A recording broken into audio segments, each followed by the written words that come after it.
Fox Sports. We are Fox. We are Florida. St. Louis is home to the Cardinals and home to Marlins starter David Phelps. The Gateway City Zone is center stage and makes only his second start at Busch Stadium as the Marlins and the Cardinals finish this weekend series.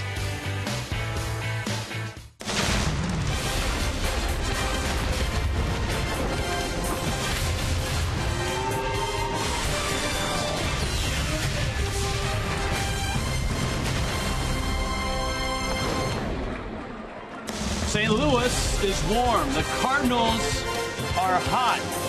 And at Busch Stadium, the Budweiser is cold. As the Fish and the Cardinals finish a weekend series, St. Louis has won the first two. Big weekend. Ballpark Village. Lots of Cardinal red. A sea of red in downtown St. Louis. And they converge on Busch Stadium. Hi, everybody. Rich Waltz along with Tommy Hutton. The Cardinals are going not only for a series sweep, but a season sweep, and it's the best team in baseball right now, record-wise. They sure look like it, these two games. You know, we were asked today, Rich, who's the best team we've seen so far, and right now I'd have to say the St. Louis Cardinals. When you break down the series between the Marlins, and it's pretty easy to see the difference. This is a Cardinal team that has done damage with the bats. Look at the extra base hits. You know, the extra base hits, and also with runners in scoring position, the Cardinals have been fantastic. On the year, the Cardinals have 6 players with 20 or more doubles. The Marlins have none.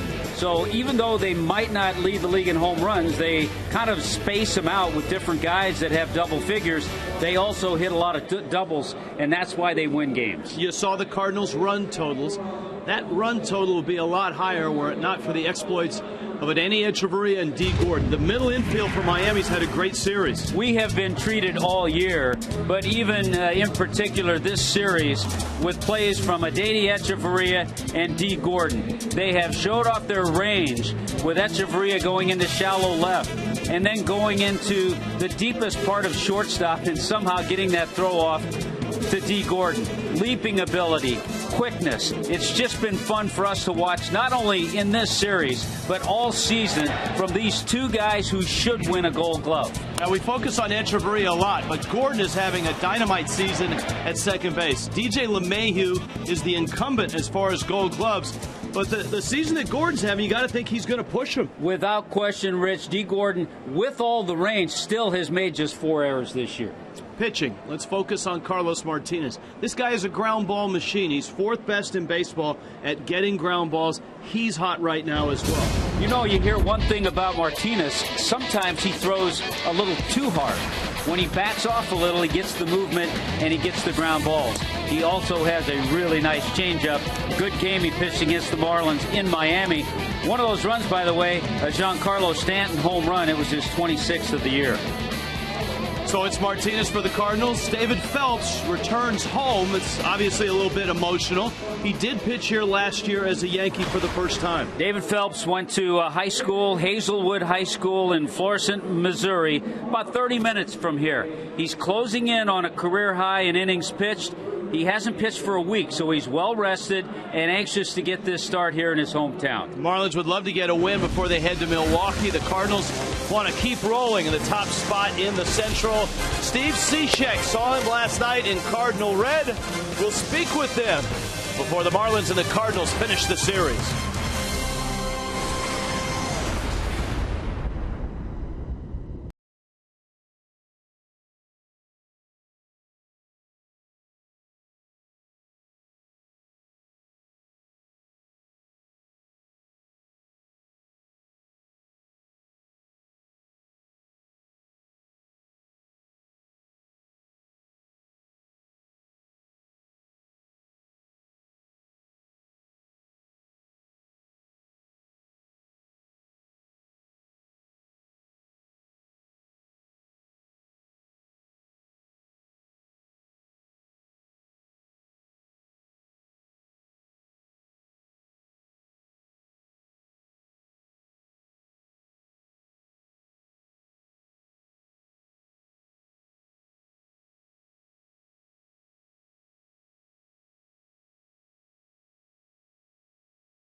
Young, and you'll find Craig Minervini and Carl Pavano there as well.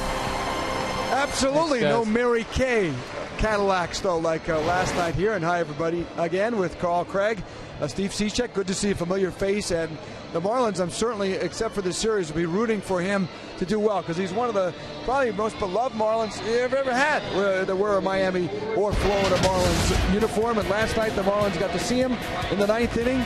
He got a couple outs there after they took Lackey out of the ball game. Yeah, and I'm sure there's a little stress facing your former team. It's part of the game. Until you've experienced it, you don't know what it really feels like. So I'm sure he's out there with some mixed emotions, but his goal is to get some outs for the Cardinals. He's a Cardinal now. You've been traded before, especially you came up through the organization like Cishek did. Every level did very well closer. How difficult is that all of a sudden abruptly to get traded? Yeah, I was traded young. I was 21 out of AAA. And, there's a company line. It's a business. You don't find out what a business is until you get traded. And I was traded a couple times after that. But, that's one thing about baseball. There's always going to be change, and your job really doesn't change where you go. You got to be a good person. You got to go out there and do your job and help your team and be successful. And, sometimes when you learn that from going through these situations to where you got to start to simplify things, and he's starting to learn that now. We talked with Steve Cishek before the ball game yesterday. Steve, 5th round pick back in 2007. You went up and down the Marlins chain. And you hit everywhere: Jamestown, Jupiter, Jacksonville, New Orleans. To get traded, how emotional was that for you when it first happened? It was definitely emotional. When Mike Hill and DJ gave me the call, I was excited. But once I started thinking about all the memories and stuff like that, and just the opportunity that the Marlins organization gave me, it definitely got emotional. And especially leaving a lot of those teammates, that I've came up through the system with. It's tough, but I was certainly excited to be able to be traded to the best team in baseball. So it's been a great blessing so far. Absolutely. When you got traded, did you look at the calendar to see when that Marlins series was? Actually, I knew we were coming here. I knew the Marlins were coming here, though, a couple of weeks later, and I wasn't sure when. So, once I got settled down a little bit and I looked, I was like, oh, it's like 3 weeks I'll be seeing these guys again. So it's kind of awkward, but it's been great just being able to catch up with some of those guys over there and stuff. Do you want to face them? I do, absolutely. Yeah, I want to go out there. They're going to try to take me out, and it's my job to try to take them out as well. So it's going to be a good battle. Hopefully, I get the opportunity to go out there, but it should be fun. What about the last few years where you really had some great success? And put your name on the major league map as a bona fide closer. Yeah, I was definitely thankful for the opportunity Ozzie gave me back in 12, just to be able to go out there and show that I can throw in the 9th inning. It's the hardest 3 outs to get, and it's also the most fun 3 outs. So I was definitely thankful for the opportunity to be able to do it for a couple of years. And especially with the guys we had. The teams we had were great. I know we struggled a little bit, but look what we did last year. It was just an incredible experience, and the team has got a bright future, a great core group of guys, and I'm excited to see what they do. How long did it take you to get used to the blue and red? Didn't take long. Once I saw it in my locker, I was like, all right, let's go.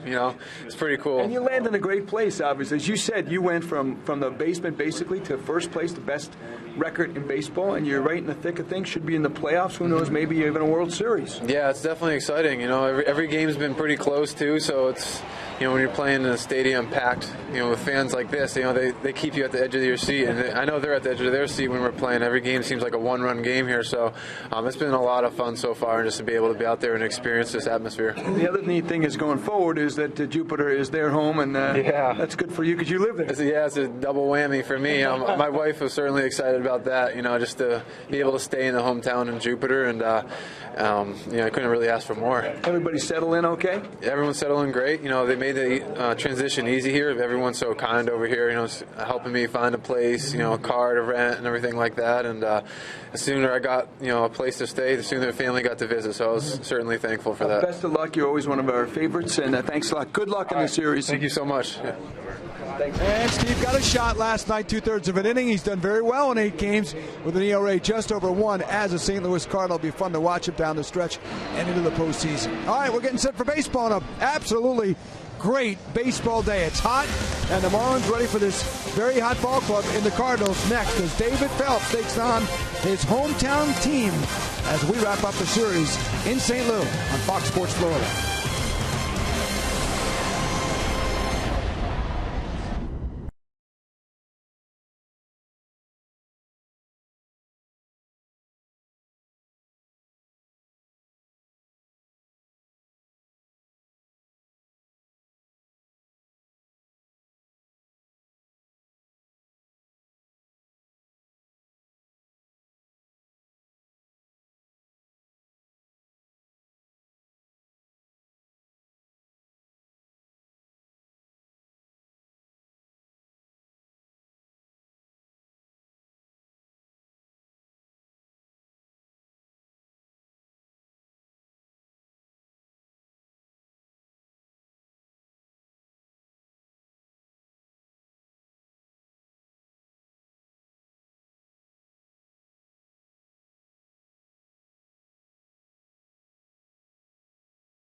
Let's Go Places by Vico Painting Contractors. For top quality work, excellent customer satisfaction, visit VicoPainting.com. And by AutoNation, save on over 70,000 vehicles now. Visit us online at AutoNation.com.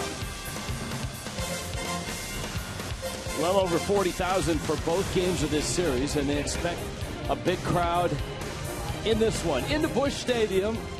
A little baseball heaven for you. Carlos Martinez, who's been so entertaining building his little towers of Gatorade cups, is on the mound. Matt Carpenter on his way out to greet the kids as the Cardinals take the field. Miami's lineup is brought to you by JM Lexus.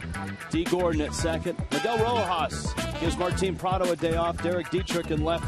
Justin Bohr homered last night. Marcelo Zuna back from AAA, his first game last night. He had a hit. Cole Gillespie, nice 7-game streak. And Andy Echeverria is hot. He's got a 9-game streak. Jeff Mathis will do the catching, and David Phelps will hit 9th. Yeah, we've talked a little bit, Rich, about the 23-year-old right-hander Carlos Martinez coming off a good start, a 4-3 win against the Pirates. Did give up 9 hits and 3 runs in his 8 innings, but no walks and 8 strikeouts since May 20th. Carlos Martinez has an earned run average of 1.76. Good live fastball, good 2-seamers, and an excellent changeup to go along with a breaking ball that's his 3rd pitch. D. Gordon getting ready to lead it off for the Fish. Little fist bump from Perry Hill. And here's the Cardinals defense. It's brought to you by BMW. Bright, sunny afternoon here in St. Louis. Make sure you have the sunglasses. Stephen Piscotty, Randall Grichuk, Jason Hayward in that outfield for the Cardinals. Hayward with a couple of gold gloves. Carpenter, Pete Kozma gets the start today at short. Colton Wong, Mark Reynolds, and Yadier Molina starting all 3 games of this series behind the plate. Carlos Martinez into his windup. This ball game is underway. The first pitch is brought to you by Pinch a Penny. Gordon 1 for 7 in this series. He was 0 for 3 last night with a walk. And Martinez misses away. The starting pitching for these Cardinals have been very, very good. And for the Marlins, scoring runs has been difficult. Martinez just 23 out of the Dominican. And D. Gordon bangs one right back up the box into center field for a hit. So the Marlins had their leadoff runner aboard. That didn't seem to help last night. The Fish had opportunities against John Lackey and just couldn't cash in a 6-2 loss. Well, D. Gordon adding on to that batting average, came into the game number 4 in the National League, hit number 141. Talked about it this series. You get that leadoff man on, you have to try to do all those little things to score because you know the Cardinals are going to do that. Little change in the lineup in the 2 spot. Miguel Rojas getting the start in place of Martin Prado. Ichiro is not in the lineup this afternoon. He threw a couple hits last night, passing Ty Cobb for total hits. Gordon is back with a throw from Martinez.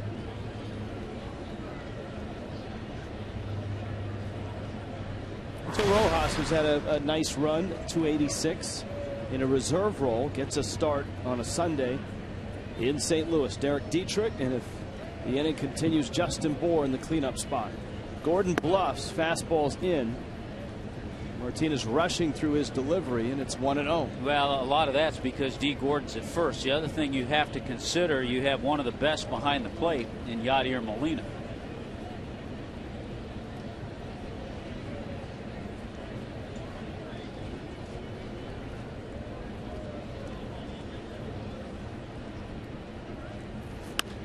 Rojas hits one deep to left, down the line, and foul. Just foul. Boy, he turned on a fastball that was on the inner part of the plate. For a moment, you thought it was going to stay fair, and right at the end, hooked foul. Wow. Boy, that's a matter of feet that it just got fouled. You see his last 15 games, and the impressive part is just 20 at-bats in those 15 games.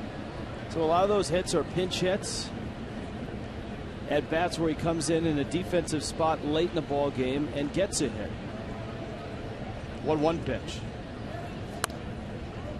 the end of the bat off speed at 85 miles an hour. That's that Martinez changeup. The other thing about Miguel Rojas, we know he can play short. He's played second. He's starting at third this afternoon.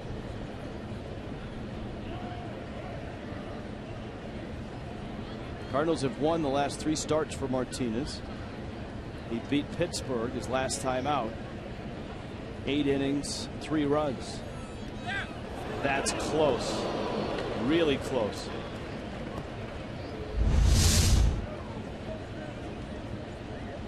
That is the maximum lead that D. Gordon wants to get.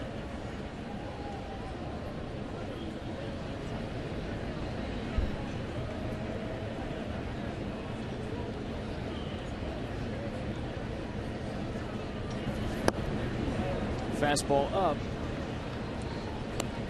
Not a lot is up for Martinez. We talked about his ground ball rate. 55% of the balls in play are on the ground. Only Brett Anderson, Tyson Ross, and Gio Gonzalez are better in baseball. There goes Gordon, pitch in the dirt. Molina has no chance. And so a stolen base. Gordon swipes number 36. You can't always pick the right pitch to go on. But D. Gordon went on the right pitch. It was a breaking ball. It was down, and Molina couldn't quite handle it. Stolen base number 36. And the count full on Miguel Rojas. Martinez does have some walks this year. 51 in 21 starts. But he's punched out 139. That's cleaned up some of those. And he looked sharp against the Marlins in late June down in Miami. Line right back to him.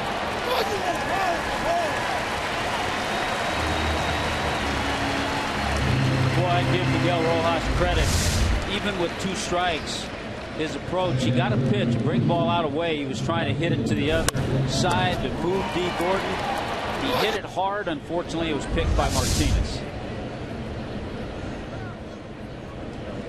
So it's Derek Dietrich now with Justin Bour behind him. Dietrich did not start yesterday's ball game. Got a start in game 1 and was 0 for 3. Cardinals a 3-1 win on Friday night. Last night 6-2. Martinez gets a strike. In this series, the Marlins have struggled with runners in scoring position. It's kind of been a theme most of the year. 1 for 14 now. Of course, they had that explosion against Boston on Wednesday. They were 9 for 15 in that ball game.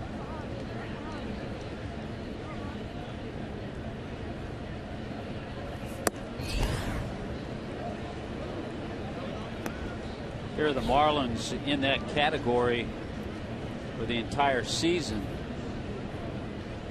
Next to last, only the Cincinnati Reds are worse. See the National League average there at 257. How about the Cubs, though? The Cubs there and the Mets. The Cubs have won 9 in a row, 15 out of 16.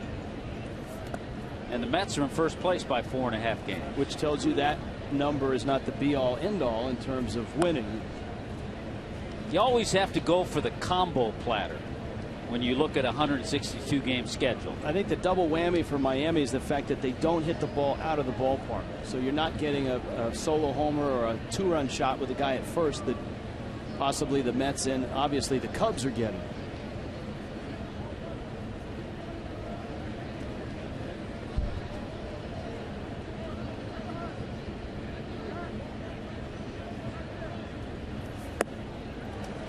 Change up, he keeps it low and away, and Dietrich trying to yank it. It's 2-2. Be interesting to see how the Cardinals handle Carlos Martinez. It's the most innings he's ever thrown. Came into the game 137 1/3 innings. Remember last year 57 games but only 7 starts for Martinez, so primarily worked out of the bullpen.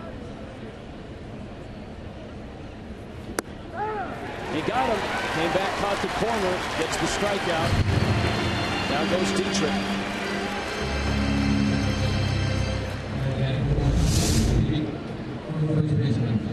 That backdoor breaking ball didn't get there. And that time, Martinez got the call. Phil Cuzzy behind home plate. Jerry Davis at first. Will Little at second. Tony Randazzo, the umpire, at third. So a generous corner for Martinez. Bohr blasted one out of here to left center last night against John Lackey. One of the few mistakes that Lackey would make.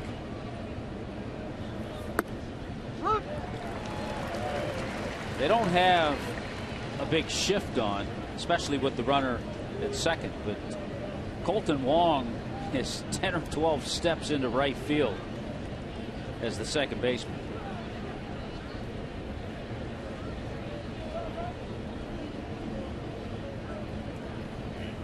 Now, in the ultimate zone rating, is Colton Wong within the grid? No, I don't believe so. From all my conversations with guys like Ben Jedlovic and Mark Simon, once you have a shift that's that dramatic, the individual numbers aren't recorded. And there's Bohr dumping it into center field. A hit. Grichuk has it around third. Here comes Gordon. Here comes the throw, and he's going to score. And Justin Bohr finding a hit in center field, and it's significant. It's something that Bohr really worked on in spring training with Frank Menechino going to center, going to left center. He homered to left center last night, and he drives in a run, knocking it that direction today. Got the breaking ball, and go back to that game-winning hit that Justin Bohr had on the homestand. That was also into left center field. All of a sudden, a 4-game hitting streak for Bohr. He's 5 for 13. His home run that way, base hit, RBI that way. Good approach. Marcell Ozuna, 1 for 4 in last night's ball game. His first action back at the major league level after being down in AAA, and he takes a strike.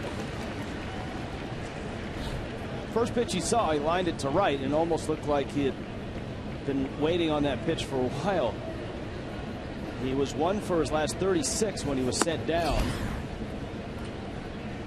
He would go on to bounce out, hit a fly ball out, and strike out after his hit last night.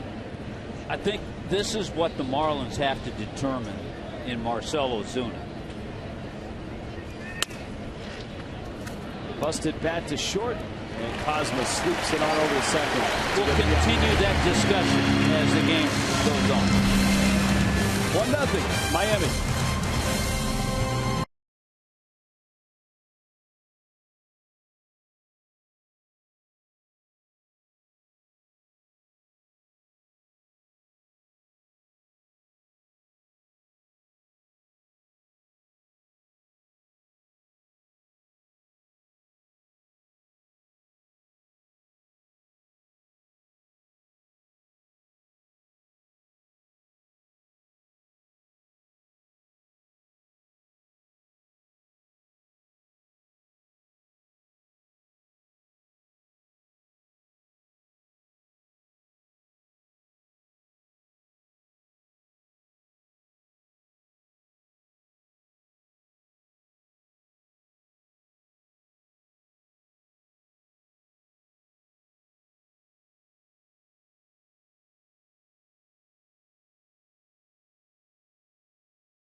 Series, Cardinals at the bottom of the first. Come to the plate with Matt Carpenter leading it off. Carpenter's at third base. Jan Lexus bringing you the lineups. Stephen Piscotty's had an impressive start to his Cardinal career. Jason Hayward is in right field. Randall Grichuk hitting cleanup. Yadier Molina up in the 5 spot. Colton Wong slides up to 6. Mark Reynolds moves right on up to 7. He's had a dangerous series against the Fish. Pete Kozma playing short, and Carlos Martinez hits 9th.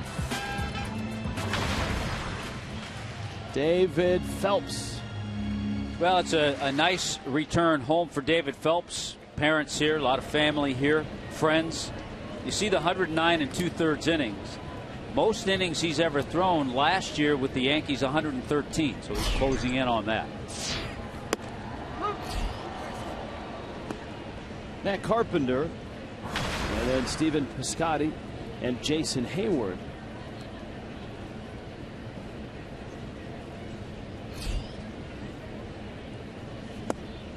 Carpenter takes a strike. He's homered in the series and has a couple of hits.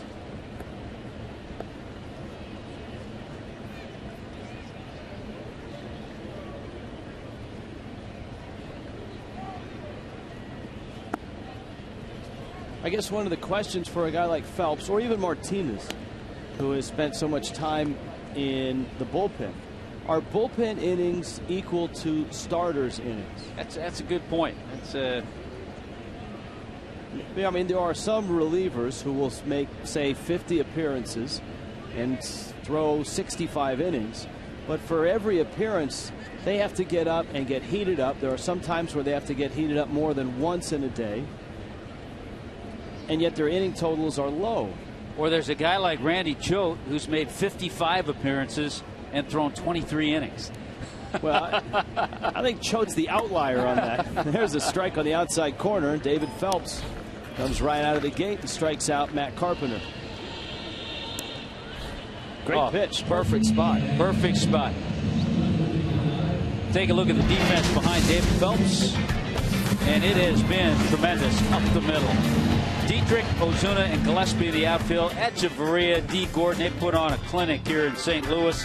Rojas at third. Justin Bohr, the first baseman, and Jeff Mathis behind the plate. Now Piscotty, who takes away.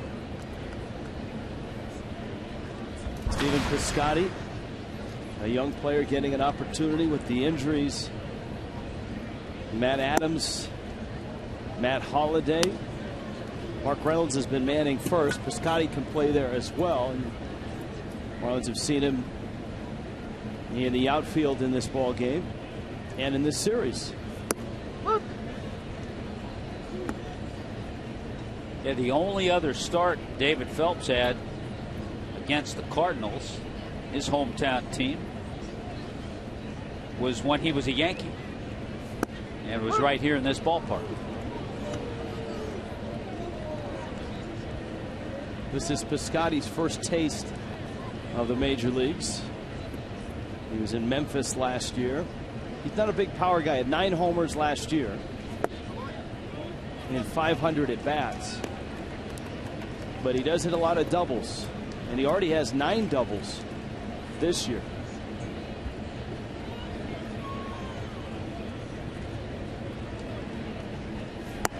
Outside corner. Phelps on the outside to get Carpenter, on the outside to get Piscotty.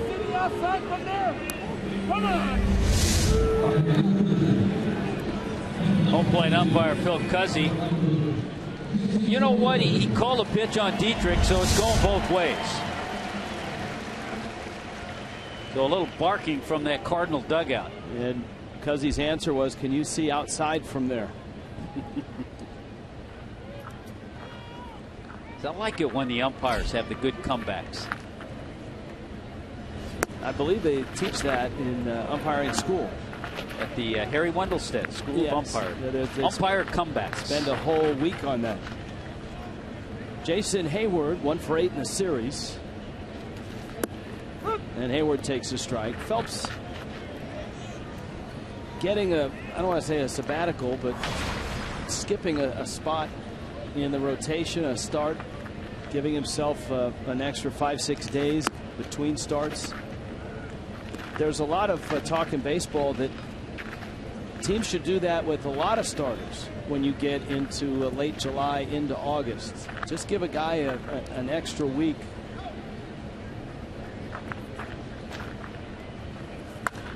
Hayward hammers one. Right center and deep. Gillespie is back at the wall. It's gone.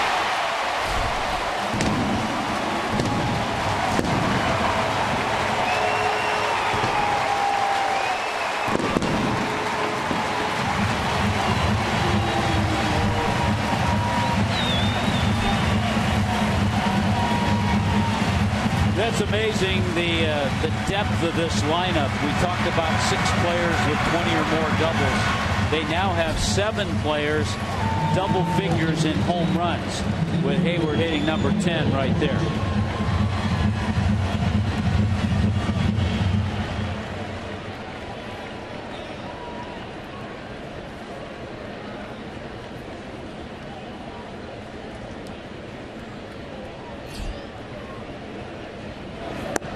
Grichuk takes a strike.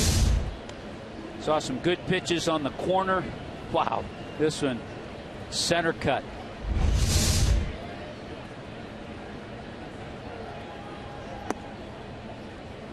Grichuk 3 for 6, a double, a homer in the series. The Cardinals now have hit a home run in each game of the series.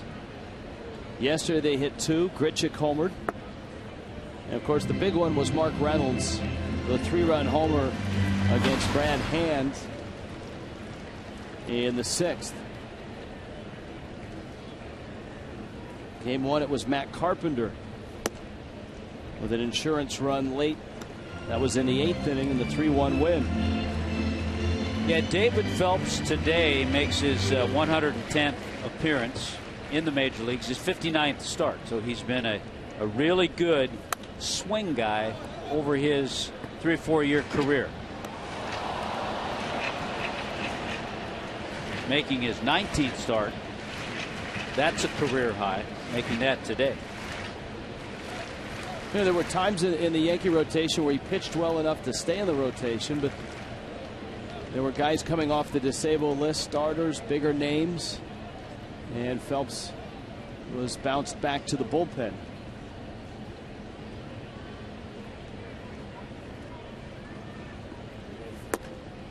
That's out. Grichuk draws a walk. So a pair of strikeouts to open the inning, a home run and a walk, and here comes Yadier Molina. He's a guy that he has to have long conversations that sometimes turn into mini arguments with his manager, Mike Matheny, about coming out of a game.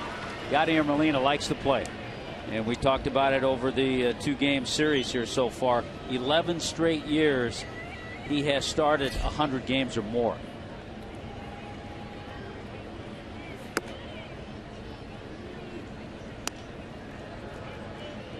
A couple hits in the series. They both came yesterday for Molina.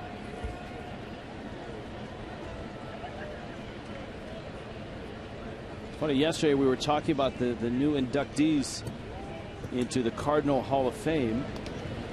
One of those is Ted Simmons, and there was a good article in the St. Louis Post-Dispatch today going through all the exploits of Simmons, comparing it to catchers in the Hall of Fame, quite favorably, I might add. And that Simmons was a great offensive catcher. They might as well next year, when they induct somebody into the Cardinal Hall of Fame and have the ceremony, just invite Molina over and get it out of the way. Right? I mean, well, there's where you get to a good argument down the road. This is for a while. If it takes Simmons a while to get in the Hall of Fame, if he does, because people now talk about Yadier Molina as a Hall of Famer. Yet his offensive numbers aren't even close to Ted Simmons. Better catcher, yes. Much better defensively. And you have to value offense from a catcher when they give you that, because it's such a demanding position. Mike Matheny, a Gold Glove catcher himself 4 times over. Runner on the move. Molina up the middle.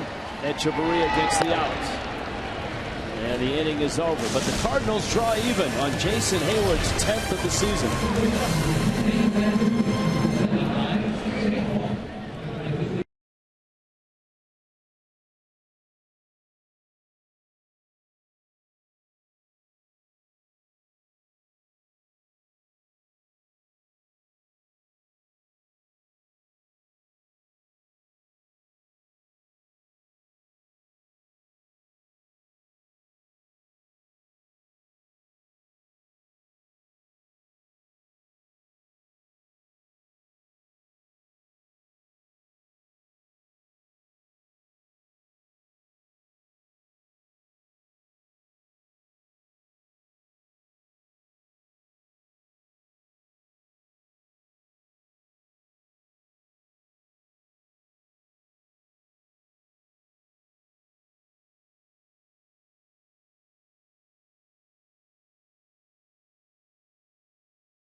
Marlins and Phillies.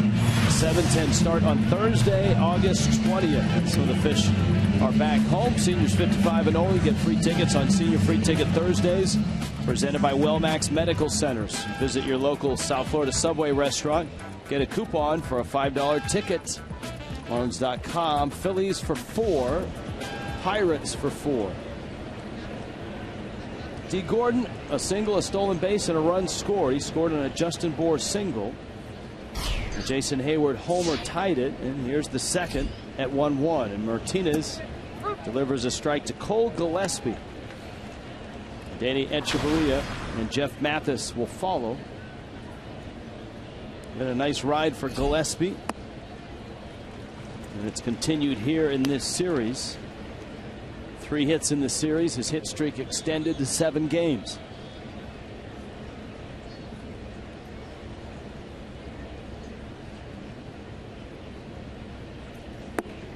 And he's played all over in the outfield. Started in left field.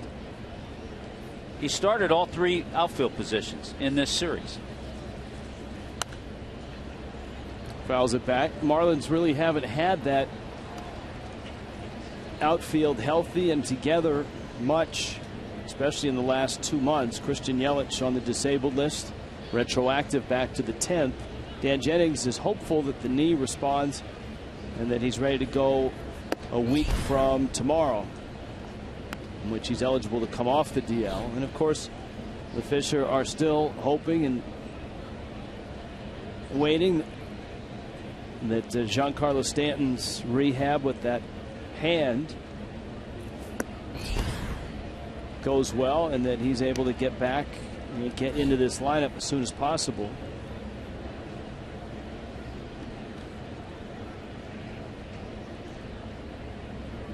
It's funny, for a while there was no Ozuna. There was Stanton and Yelich. Then there was just Yelich. Now it's just Ozuna. That's a strike, and Gillespie doesn't like it. Phil Cuzzy has heard it from both ends, but that's a, as long as that little oval is on the box, that's considered the strike zone. And as an umpire, you are graded on that box, on that same technology. So when the report shows up for Phil Cuzzy from his superiors, how did I do? That will grade out as a really nice call because it did clip the strike zone. Well, and so far he has shown consistency. Yeah, he's missed a couple, but 1 on each side, and he's been consistent with those pitches on the corner. You have to file that away if you're a hitter, especially when you get 2 strikes. Echeverria fouls it off of Molina, and now there's 2 strikes on Miami shortstop. You were talking, Rich, about the Pirates coming to town, coming to Miami. Pirates took them 14 innings, but they did beat the Mets last night.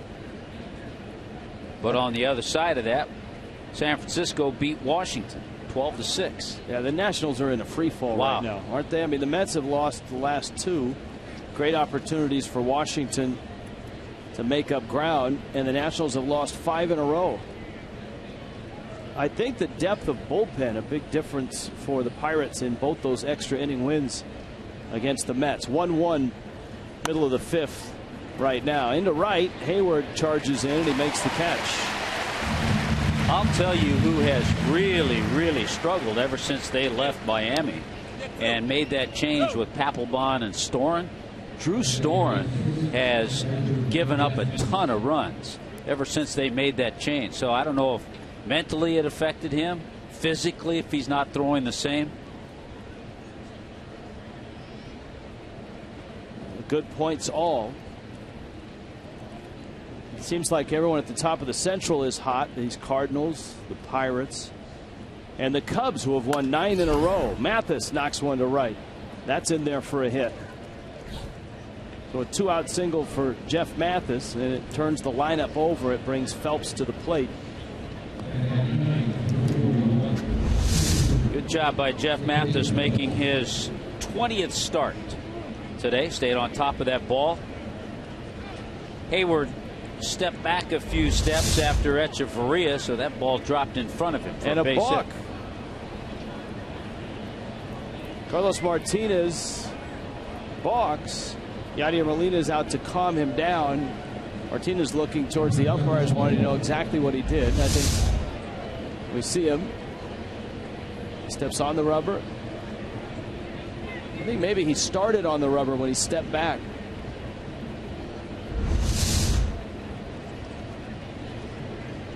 You see the number 18 on Carlos Martinez. That was not his number last year.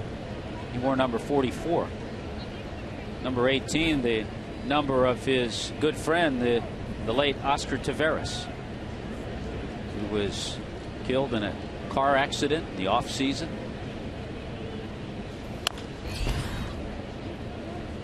Phelps pulls it foul. One of the reasons the Cardinals, with their pitching depth, were able to go out, trade a Shelby Miller, and acquire a Jason Hayward.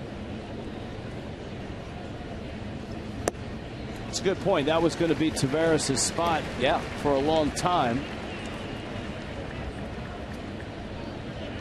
And it's amazing. We talk about the Wainwright injury and how the Cardinals have weathered that. You forget about the Shelby Miller trade as well. Martinez strikes out Phelps. Mathis left at second. 1-1 in St. Louis.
Shade for some Cardinal fans. Fox Sports Supports is proud to team up with the Boys and Girls Clubs of America.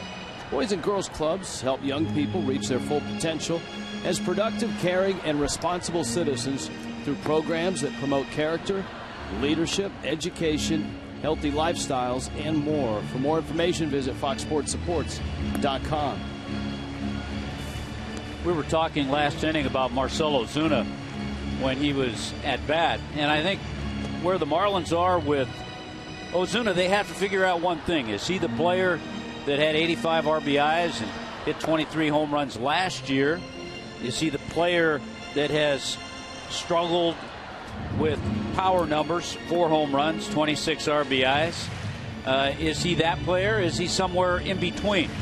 And I think that's where the Marlins have to assess in the next a few weeks of the season. They have to assess Marcell Ozuna.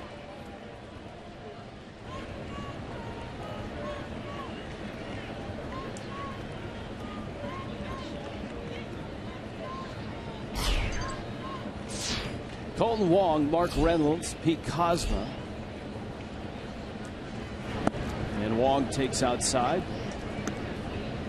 David Phelps, 2 quick outs, 2 strikeouts in the first, and then a home run by Jason Hayward, a walk to Randall Grichuk. Phelps would get out of the inning. And it's 1-1 to the powerful second baseman of the Cardinals. He lifts that one in the air to left. You could see the sun in the glasses of Derek Dietrich the whole way. Ends up making the catch, but that certainly wasn't easy or comfortable for Dietrich. For a guy without a lot of experience out there in the outfield, not an easy day to play there, and you saw the battle that Dietrich had.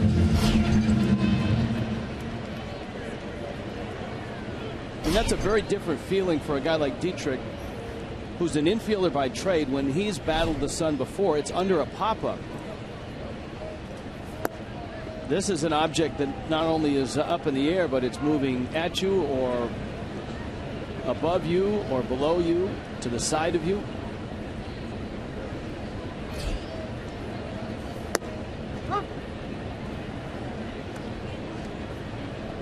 Mark Reynolds. Well, that was a deciding at bat yesterday with Brad Hand at the end of his rope. One rolled down the first base line. Hand went into the 6th inning and gave up a couple hits to Yadier Molina and Stephen Piscotty. Kyle Bearclaw was up and ready, the right-hander in Miami's bullpen. And Hand got the lefty Colton Wong. But the decision was made to let Hand face Reynolds. Hand fell behind, and Reynolds blasted a 3-run homer to center. Yeah, it was swinging on a 3-0 pitch, too. And it went from a 3-2 game to a 6-2 game. Reynolds swings and misses. Mathis has it and gets the out at first. And so Phelps has settled down. Yeah, David Phelps trying to pick up his first win in a couple of months. His last win was June 16th, and it was against his former team, the Yankees. That was that 12-2 win at home, the Marlins beating the Pinstripes. Here is Pete Kozma. One thing you really appreciate watching Phelps pitch, and we've had a chance obviously to watch him through these first 5 months of the season, is his intensity. He is a competitor, is intense. He has a good repertoire as well. He's not going to blow hitters away. He'll cut it. He'll use a slider, curveball, change ups.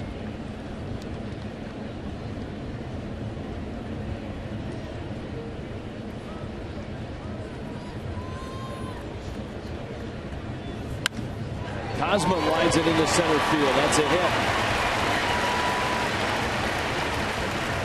Pete Kozma's aboard. And I think when you see Phelps get up in the zone a little bit, that's when the hitters have a better look, mainly because he doesn't have that overpowering stuff. And there was a fastball that was up in the zone to Kozma. Now, when you grow up here in St. Louis and you're a baseball player, and Phelps at Hazelwood High School played basketball and baseball, he was a big-time Cardinal fan, went to a lot of games here. He's very familiar with Whitey Herzog and Whitey Ball. Fastball for a strike. One of his favorite players was Ron Gant in the backyard when he had a bat in his hand. He was Ron Gant. And one of his favorite pitchers, believe it or not, you think of all the great Cardinal pitchers, was a guy that was only here a couple of seasons and then gone, who happened to be his teammate when he walked into spring training. Dan Herron, as a Cardinal, was one of his favorite guys, and he said it really was special and quite a learning experience to spend part of the season with Herron on the same pitching staff. That's a great story. And what a thrill for Phelps to realize beginning of spring training in Jupiter, Florida, his teammate was the guy that he really looked up to. And yesterday he confirmed all that we'd heard about Herron in the clubhouse and in the dugout as a leader and a real good example to the young pitchers. Phelps with a nice breaking ball strikes out Martinez. 2 innings here in St. Louis. It's 1-1.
Miami and the Cardinals. This copyrighted telecast is presented by the authority of the Marlins, may not be reproduced or retransmitted in any form. Accounts and descriptions of this game may not be disseminated without the express written consent of the Marlins.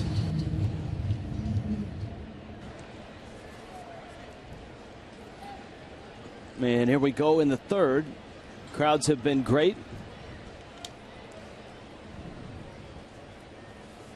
And this looks like another sellout here, although over in Ballpark Village, the rooftop seats that they've got out there that are really cool still have some empty spots. Gordon bunts, third base side, and it's picked up. Beats it. That's a base hit. A bit surprised that Carpenter tried to get him because that ball was actually bouncing on the dirt portion. And I think for Carpenter, if he had to do over, he might have let it go. Yeah, I think you get to that point where you have to realize it's D. Gordon, the runner, the way the ball was bouncing. And I agree with you. I think if he lets it go, it might go foul because he's not going to throw him out. It was bouncing on the dirt as well, not on the grass. But a bunt base hit. D. Gordon will take it. Brett Butler loves it. And second time he started an inning with a base hit.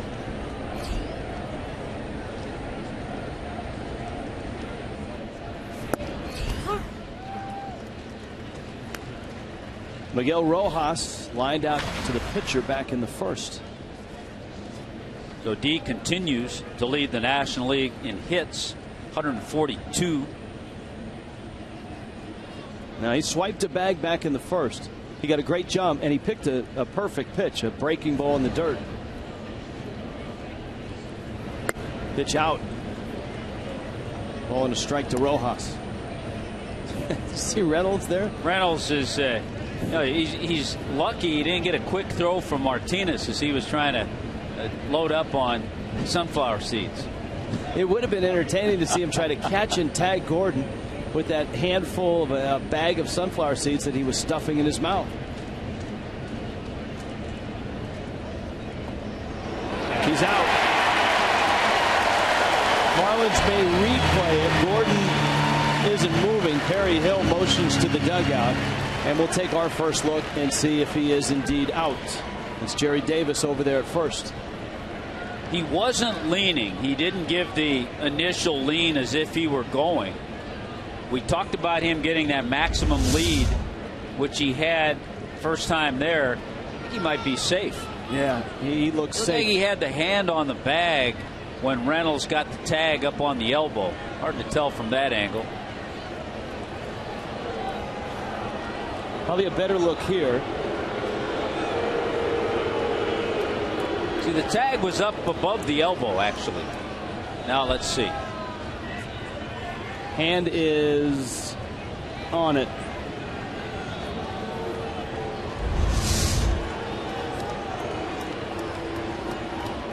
And he's out. Well, I tell you what, I just don't know if there was conclusive evidence. And that's the, oftentimes if it's not overwhelming and it's not decisive, it's tough to overturn it. Clear and conclusive. But Gordon has picked off again. And for the Marlins and for Gordon, that's happened a lot this year. He was picked off on Friday night.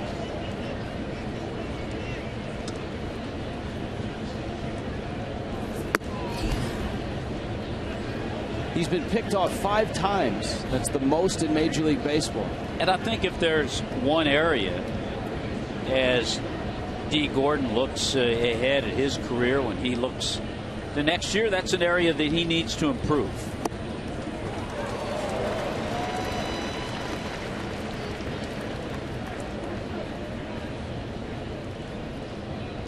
Look at that pitch, number 5 on the Fox tracks. Rojas, who, remember, hit a ball out but barely foul. Looked like he was trying to duplicate that. I don't know if physically you could actually hit that ball fair.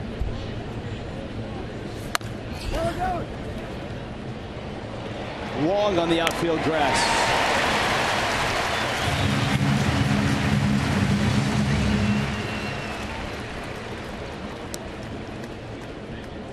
Time now to tweet your strongest fan photo, hashtag FLDataStrongFan. You might see yourself in the upcoming telecast, and it's brought to you by T-Mobile.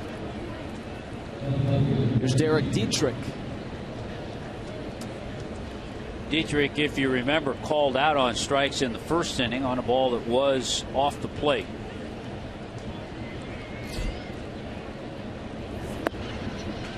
Gets that good changeup. First pitch from Martinez.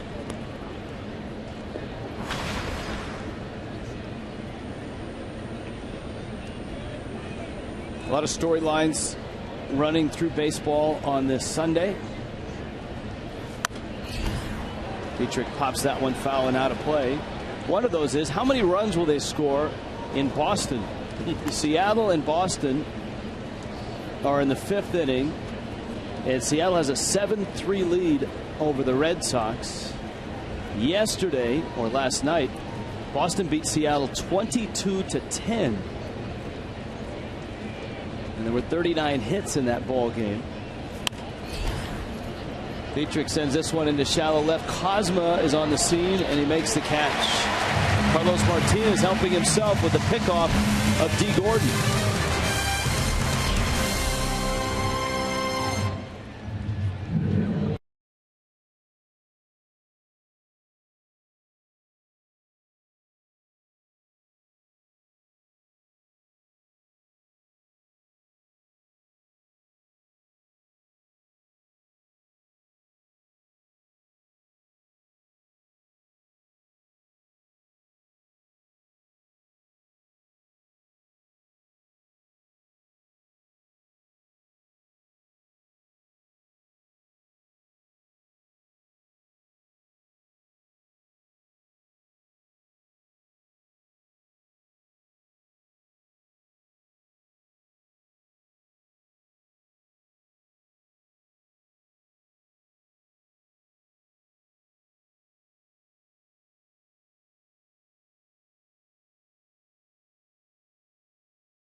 A reminder, as a Marlins season ticket holder, you can place deposits on 2016 Marlins season tickets, and it's the only way to guarantee access to the 2017 All-Star Game at Marlins Park. Call 1-877-MARLINS. Go to marlins.com/tickets. David Phelps on the mound. Craig Minervini down below. Craig? Yeah, well, thank you very much. I get a chance to watch David Phelps, which is very sweet for Alice Phelps, his dad, here watching with a lot of family. And I know you've been watching him all over the country after all these years, but to get to watch him home only for the second time got to be neat for you. Yeah, it is. It's kind of tough because you got all the people wanting tickets for one thing, and plus, people are wanting to know, what's he doing, all this stuff, and it's hard, especially when I go to work tomorrow. Guy behind him said in so many words before, Phelps stinks, and didn't realize you were his dad. Right, yeah, he come by and apologized. He said he really doesn't stink. Yeah, that's true. You grew up here, as we see that shot to right field, going to drop in for a little base hit. You grew up in Missouri, but we're not a Cardinals fan. Why not? That's great. I don't know, back in '67 when the Cardinals played the Boston, I just fell in love with Boston, and over the years, that's who I followed. In the '70s, they were such a great team with all them great hitters. It was just there. So, but living in this area where it seems like everybody's a Cardinal fan, especially those who are born here, you really must have had a lot of arguments with your buddies. No, when I say that, I'm still a Cardinals fan because I'm from St. Louis and I'm going to support my team. But at the time when if it was Boston playing St. Louis, I would probably be voting for Boston. But same way with this. I'm a Marlins fan. My son plays for Marlins. That's who I'm a fan with. I wear a Marlins hat all the time. So, what about your son pitching? How neat is it to watch him here in St. Louis, where he's living out his dream in the major leagues? And for you as a father and your wife and all the things you go through to try and get him up to this level. It's a dream come true. Let's be honest. I mean, just for him to be out there, there's millions and millions of kids that don't get this opportunity, and for us to see it is just a dream come true. Be okay at work tomorrow with all your Cardinal buddies? Yeah, don't give me trouble, but it's all fun and games, you know. Alan, thanks for the visit. No, thank you very much. Nice man, Alan Phelps. Good to visit with you guys. All right, thanks. Homecoming for David Phelps. He did pitch here last year as a member of the Yankees. Born here, we talked about Hazelwood West High School, basketball and baseball. He would go on to Notre Dame. It took him, I think, parts of 3 seasons going back because he was drafted and signed as a junior out of Notre Dame. He went back to Notre Dame and received his degree in political science and computer applications. Double major. Nicely done. I'll tell you another thing about David Phelps. Coming up in the minor leagues with the Yankees organization, as he went through their system, 40-15 was his record, and an ERA about 2.5. So he pitched well coming up in the Yankee organization at all levels. He was headed to law school. That was one of the, if this whole baseball thing didn't work out, that's where he was going to end up. Bouncer to short, looks like 2. Echeverria to Gordon. There's the turn. A high throw. The runner makes a turn. Mathis is there quickly to gather it. There'll be no error.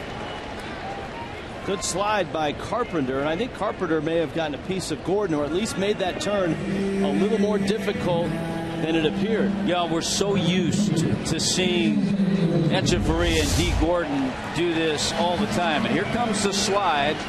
I thought D was able to step away from it. I don't think it got him too much.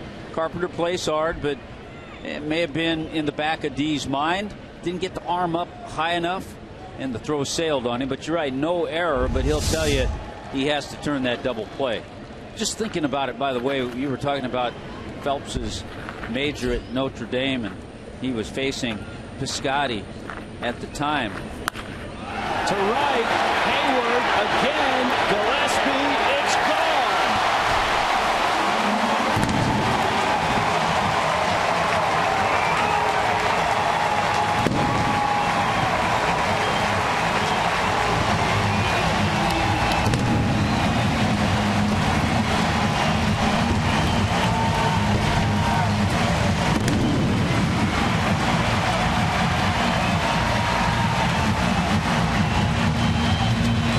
All of a sudden you think about not being able to turn that double play instead of a solo shot, a 2-run shot, and again very similar to the pitch that Hayward hit out in the first inning. Home run number 11 on the year for Jason Hayward. And a curtain call for the brand new Cardinal, 5 years with Atlanta. Second home run of the day, and a 3-1 St. Louis lead. And again, the long ball. And, you know, as a team, the Cardinals don't have an immense amount of home runs. But as you pointed out, they have an incredible balance. Chuck Hernandez and Dan Jennings on his way out.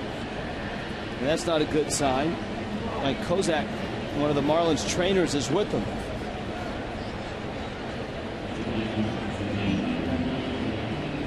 Well, what have we determined? 7 players the Cardinals have double figures in home runs. Now, that's not a good sign at all. And the Marlins are motioning to the bullpen. And that's it for Phelps. Wow. You would expect a Chris Narveson to get a call here as the long man, but still a 1-1 game. The Marlins can't turn the double play. Shortly thereafter, Jason Hayward hits a home run, makes it 3-1, and now here is Phelps leaving the field.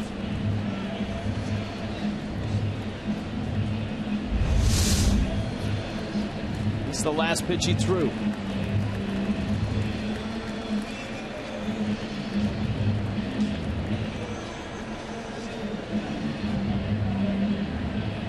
Jeff Mathis came right out as Phelps turned around.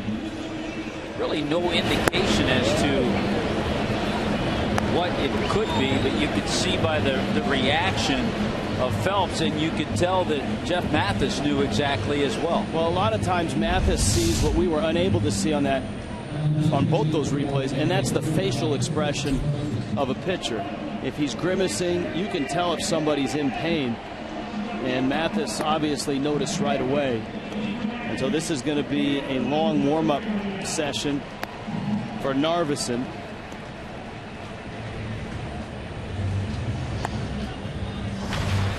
(3-1) Cardinals. Wes Kendall Toyota called to the bullpen.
Florida is brought to you by your local Chevy dealers. Visit your South Florida Chevy dealers today. By Checkers, epic meals, epic deals.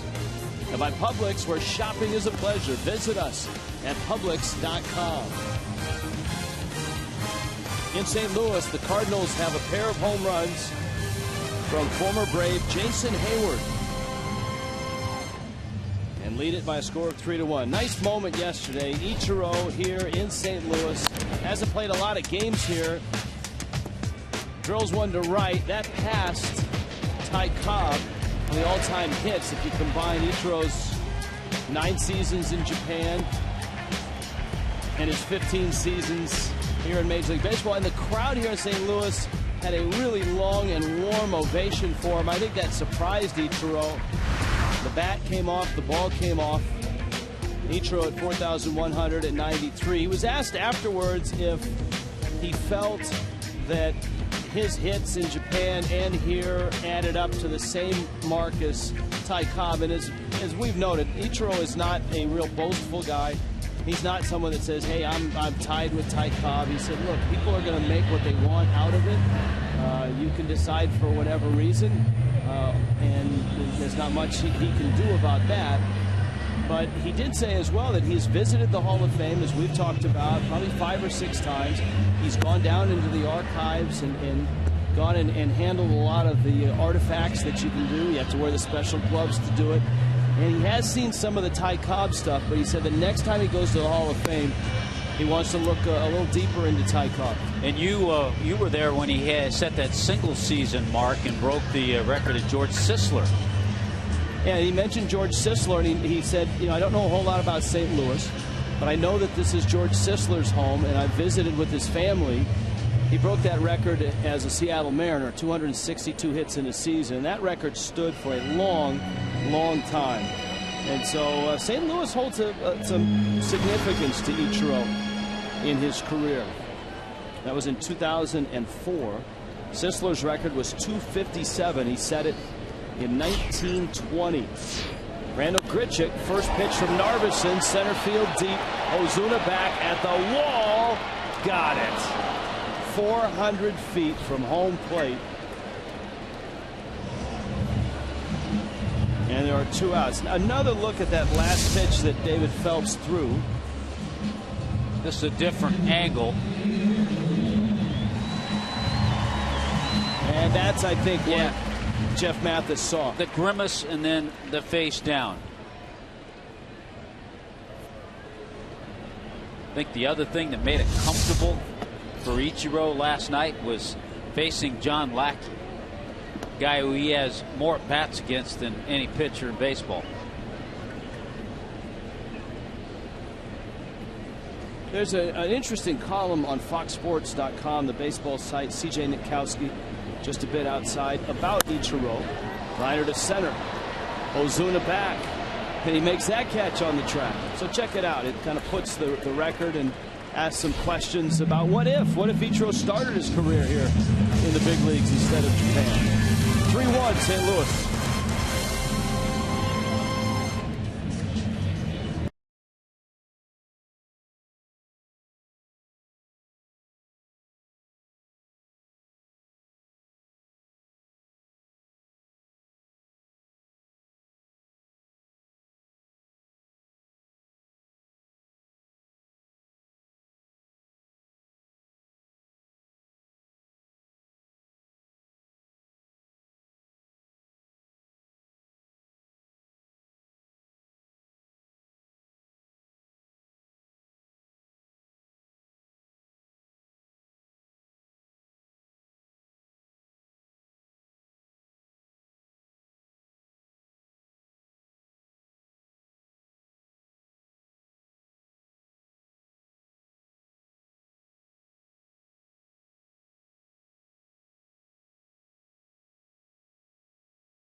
For Jason Hayward. It's the 4th inning here. Our Geico Marlins moment. Justin Ruggiano, first Marlin to come off the bench and hit 2 home runs. That was against the Giants on this date in 2013. He was 3 for 4, a couple homers, and he drove in 4. You made an analogy the other day, and with the way Cole Gillespie has played, similar in many ways to Justin Ruggiano. Ruggiano probably more power, but both equally terrific in the outfield at all 3 positions. And by the way, for Jason Hayward, with his 2 home runs, Hayward playing in his 84th game against the Marlins in his career. Of course, all those games prior with Atlanta. Has 11 home runs now and a close to 300 batting average against the Marlins during that time. There it is, 297. I said close. Close only counts. Well, there's a lot of things that close, not just horseshoes and hand grenades, but there's a lot of other things. Dancing. Yes, very, very good. The drive-in. Google it, kids. The drive-in. Ozuna is 0 for 1. It's an education. We talked about the Iron Mike last night. for the kids. You never know.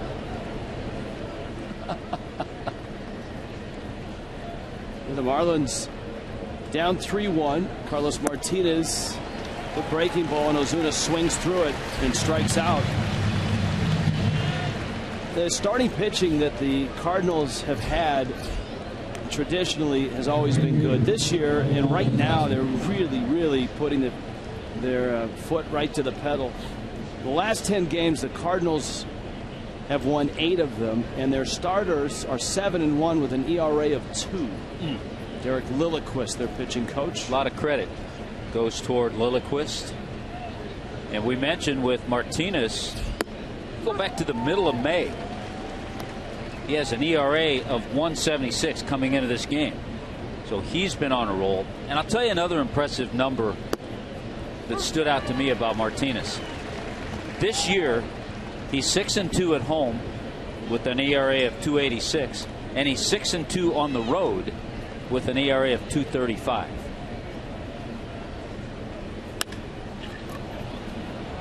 Gillespie to center.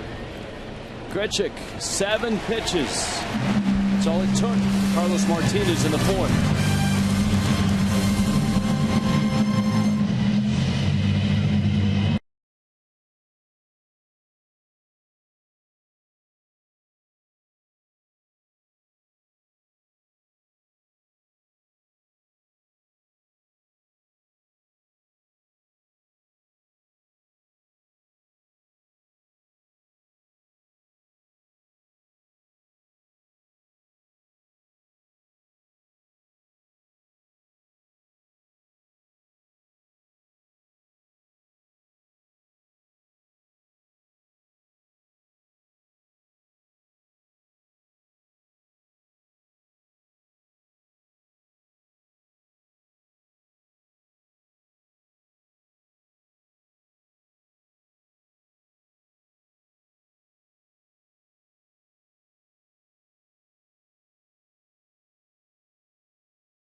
St. Louis at Busch Stadium 3. The Cardinals' former home was a multi-purpose stadium known as Busch Memorial Stadium, or Busch 2 these days, home for not only the Redbirds but also the NFL Cardinals. Now, the baseball version played there from 1966 to 2005, and part of its former footprint is occupied by the Cardinals right here at Busch Stadium 3 right now. That's not the only relic here, too. They've got a great picture of the old stadium and the actual outfield National League scoreboard from Busch Stadium 2 with the scores from that final day in the 2005 season. Yeah, look at that. Atlanta played Florida, and Florida beat Atlanta 7-6.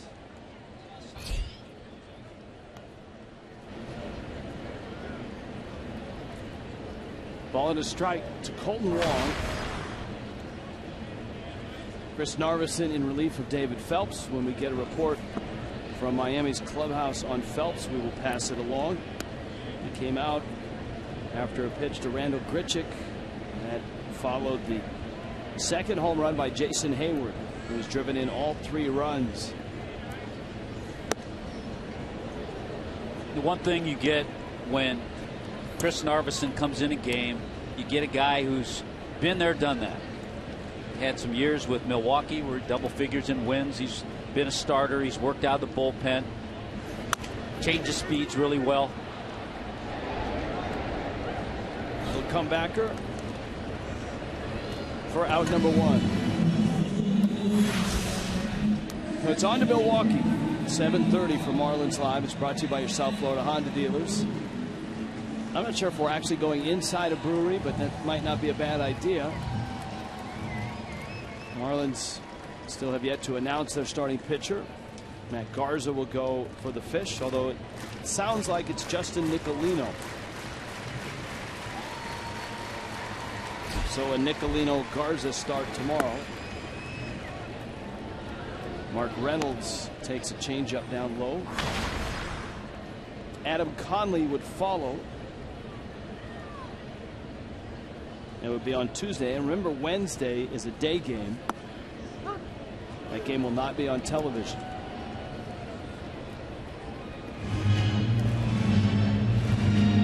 Ball and a strike. Reynolds, 15 doubles, 10 homers, including a big one last night.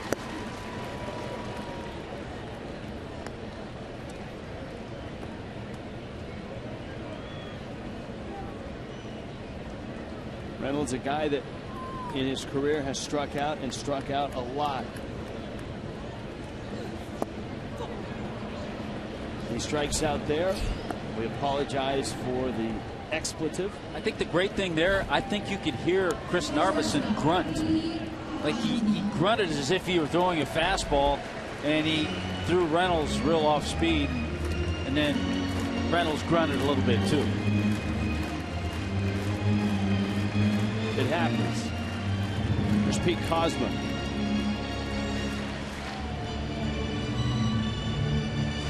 Kozma singled back in the second.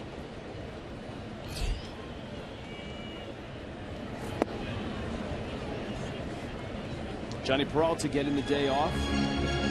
No day off for Yadier Molina. He's in there for the third straight, including a day game after a night game. And there's no day off for the Cardinals tomorrow. San Francisco coming in. Yeah, Peralta hasn't missed many games. So Kozma has not had a lot of opportunities. Guy's always been known for his glove work. Yeah, that and a big hit in 2011 in the division series in D.C. And that major collapse. Was that against Storen? Or was that before Storen came in the game? It may have been after he came in the game. Daniel Descalso had the big hit to tie it. I think Kozma either an inning later or after Descalso had the hit to give them the lead in the deciding game. Gillespie settles under it, makes the catch. Chris Narveson has retired all 5 that he's faced.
And in it, a sea of red that right now is contained in the ballpark and at Ballpark Village. Full house here in St. Louis. Social media, Tommy Hutton is all over it. At Fox Marlins, Instagram, Twitter. You never know when Tommy will post a photo, whether illustrative or embarrassing. He'll still throw it out there. You want to be there and follow at Fox Marlins. Echeverria lines one into left, a base hit.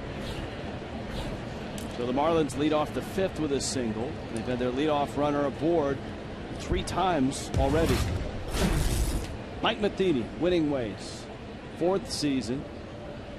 First St. Louis skipper and just the 5th in Major League history to take his team to the postseason in each of his first 3 years. In those 3 years, got to the World Series in 2013, lost to the Red Sox. Last year the Giants got him in the Championship Series. And it was the Giants that did the deed in the Championship Series in 2012. University of Michigan for Mike Matheny.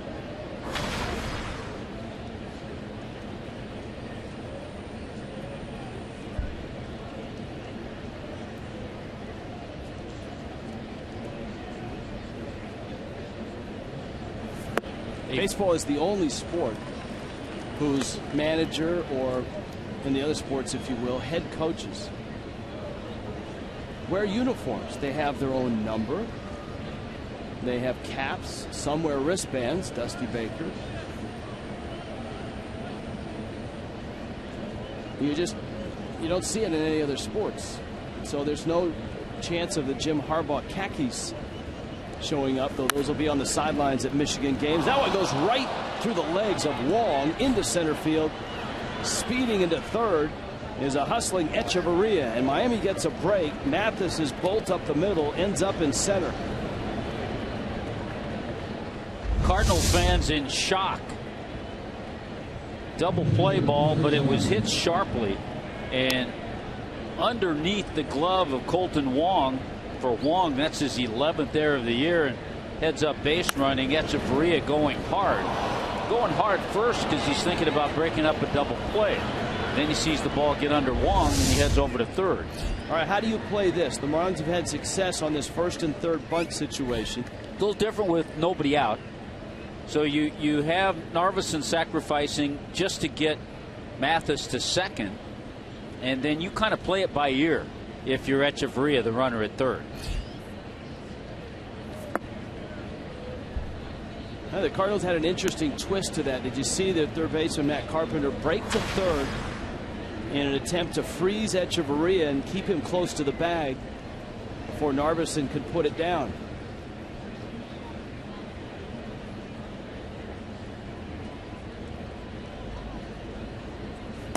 And that's a fascinating look at how a team that does everything right, little things, defends a play that's been very successful when used properly.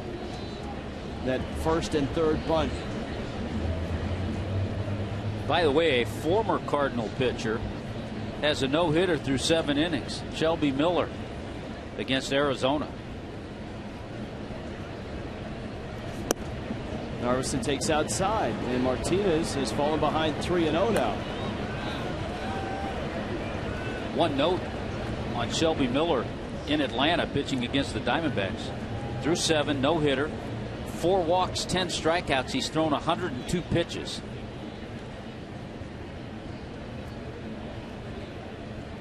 First at bat for Narveson, in for Phelps, who left with an injury. And a strike. So we've seen Carpenter try to keep Echeverria close at third. He was coming hard on that one. Reynolds obviously has to keep holding Mathis at first. And that's where Narveson would like to go with the bunt down that first base line. There's the bunt. It's perfect. And Echeverria coming home. He is out. Molina with the tag, and that one will get reviewed. Echeverria's not happy. That's why it's a little more chancy with nobody out. It's a great play by Martinez to flip it, and Molina with the tag. It's an athletic play by Carlos Martinez. There's the pick and flip. That's going to be close.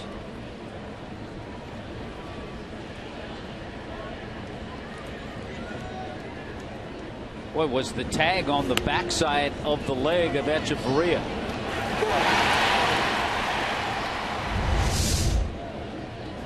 And the Marlins are going to review it. So the Marlins want to look. Now the looks that we saw were not decisive, but in this process now there'll be more looks that come not only from St. Louis's television truck, from the Marlins truck, but the cameras that Major League Baseball have all headed to New York. Here's an interesting thought. It goes back to not challenging the pickoff of D. Gordon. Remember, it was kind of inconclusive, and the Marlins did not challenge. Had they challenged and lost, they wouldn't have had a challenge here.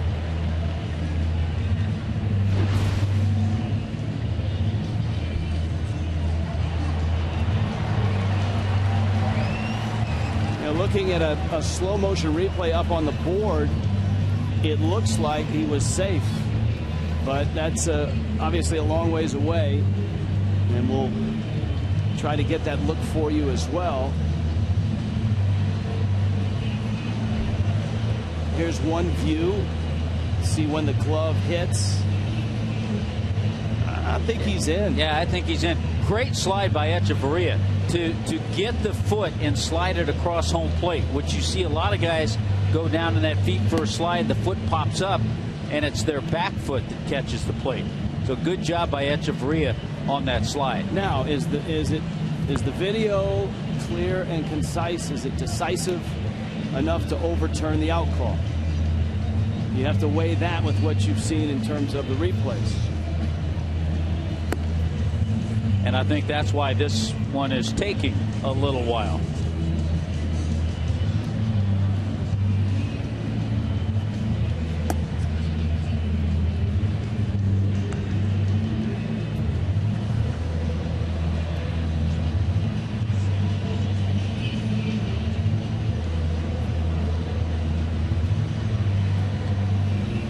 Again, it looks at times like Echeverria is safe, but is it clear and concise? Is it enough? Enough to overturn? Or will it be call stands? It's a big call, too. It's the first out of the inning, and it's at home plate. Yeah, it was a good bunt by Narveson. And, okay, let's play it backward. If Echeverria doesn't go, then the Marlins are second and third with one out. But he took the chance with nobody out and came. Great flip by Martinez. Foot is there. Oh, wow. The foot's arriving just as the glove arrives on the back of the leg.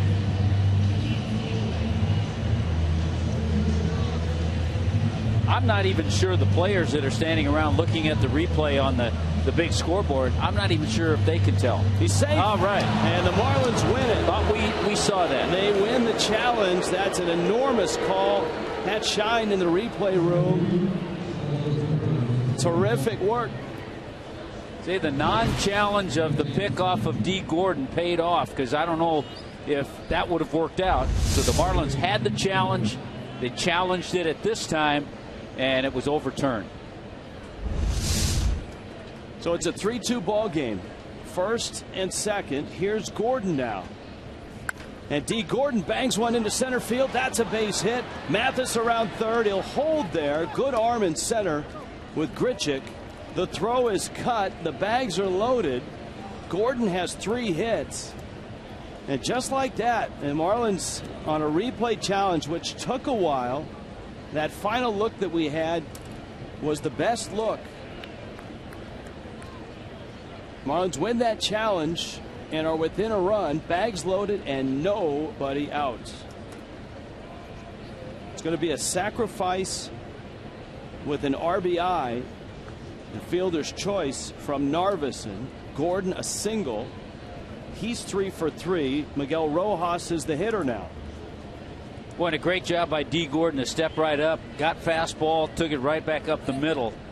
And the Marlins in a great spot right here.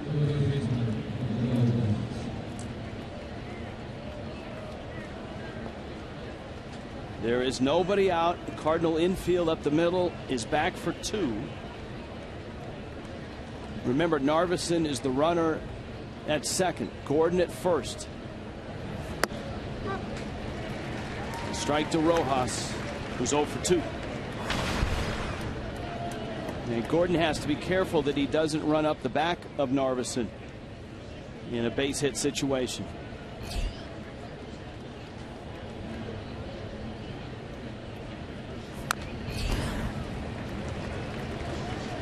Martinez out in front, 0-2.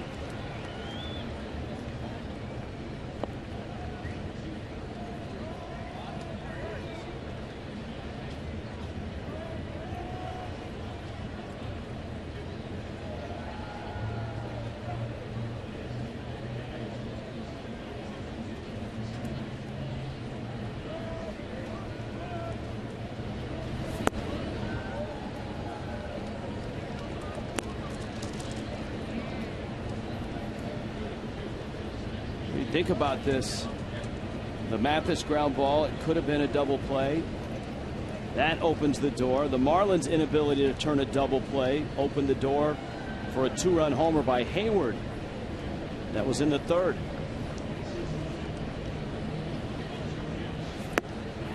And Rojas strikes out.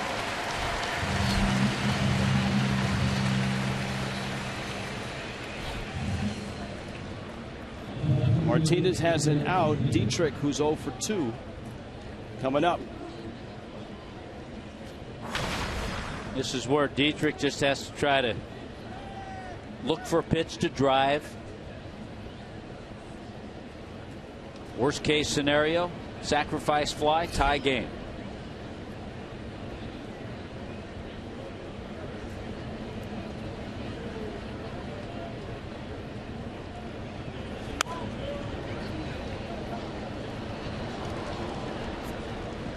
In this spot with a runner at 3rd and less than 2 outs, Dietrich has only been in the spot 7 times. Major league average, and we've seen this consistently over the last 3-4 years, is right at 50%. Martinez hoping for a ground ball. And remember, he's one of the best in the big leagues in ground ball rate.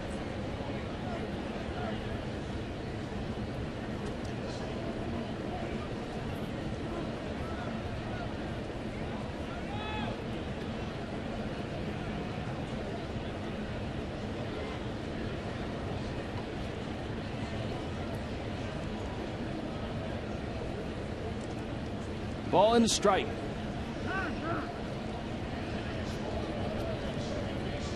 Well, this place has grown very, very quiet. They were loud and raucous with the home runs by Hayward. Even the play at the plate, this place was going wild. But the replay, the overturn. The error by Colton Wong at second base.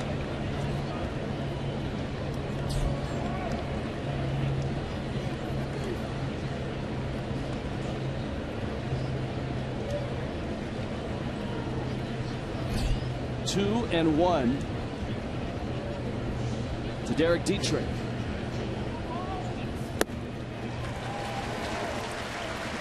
That changeup for Martinez has been a big weapon. Yeah, it's, if you notice the difference in velocity, there isn't like a 9 or 10 mile an hour difference. It's about 5 or 6, but it's just enough.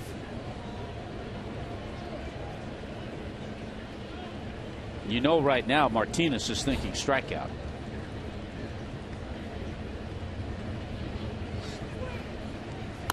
Dietrich down the right field line. That's a base hit. Scoring is Mathis. Narveson right behind him. Racing around is D. Gordon. Here comes Gordon. Dietrich in the 3rd. A bases clearing triple. And Miami takes the lead 5-3. How about that? Boy, that's just tremendous hitting. Martinez was thinking strikeout. Looked like he went with slider. Dietrich with a good swing. First triple of the year. Here comes the slider. Little bit in. Dietrich turns on it. A little trouble getting out of the box. Into the corner. And Hayward has a little trouble down in that corner. Dietrich gets the 3rd. D. Gordon scores all the way from 1st. And Double D loved it. So a 5-3 Miami lead, and here is Bohr with a chance to knock in a run. infield in for the big man. Little tapper. It is a fair ball. Ford thinks it's a foul ball. And Molina goes down to first to get the out. Bohr actually stopped and turned and was in the process of arguing with Phil Cuzzy. Here comes Dan Jennings. Boy, heads-up play by Molina.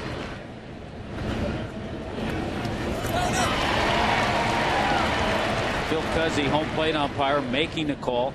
No hesitation. There's no way to tell from any of those angles, and that's not a reviewable play. Fair foul is only reviewable if it is past the base umpire in the outfield.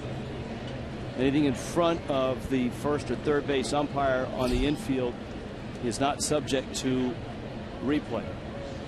Here's Ozuna. Still at third is Dietrich. There's 2 outs.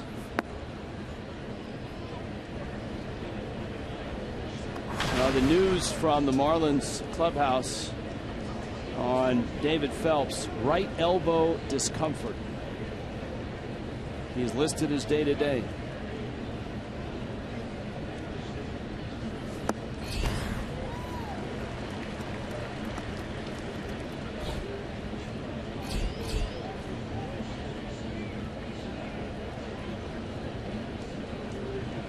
Ball and a strike. Ozuna's struck out and bounced out. Cosma. The Marlins get 4 here in the 5th and lead it now 5-3.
Triple by Derek Dietrich. Let's head out to left field and find Craig Minervini. Craig?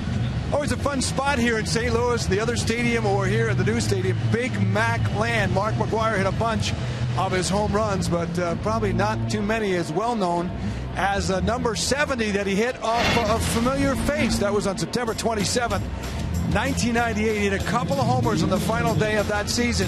And this one here, number 70 in the Cardinals' last game, was against none other than our pal Carl Pavano, who was working out of the bullpen for Montreal. And Carl told us in the pregame, bad enough that he gave up number 70, but after the game, when somebody from MLB comes over and wants some of your equipment, the glove, not something he wanted to be a part of. But it was a big moment, certainly for Cardinal fans. Now, these two gentlemen, you watched that home run. What was number 70 like for you guys, watching your man Big Mac hit it? It's a pretty big deal. watching Sammy and Mark what was it like duel it out the that big summer and then finally have some kind of a closure to it with the final number. It's a real big deal. Obviously, a lot of people saw McGuire hit all those batting practice shots even back down in Miami, which people always talked about. And then, of course, all the other scandal that followed the whole situation with Sosa and McGuire. Guys? Thank you, Craig. 5-3. Marlins on top. Chris Narveson working against Matt Carpenter. That's perfect product placement in the advertising world, right? Mark McGuire. My producer John Solser ventures to say that Jersey Mike's, the sub place, has a nice sign out in center behind Mike Trout down in Anaheim. That's pretty good too.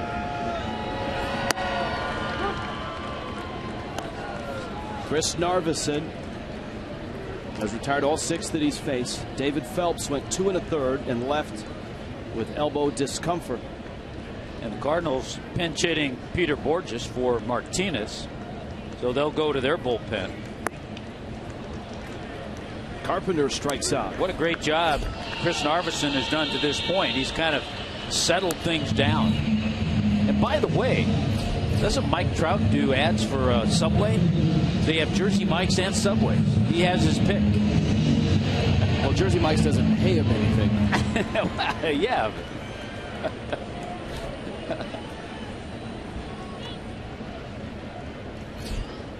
Stephen Piscotty.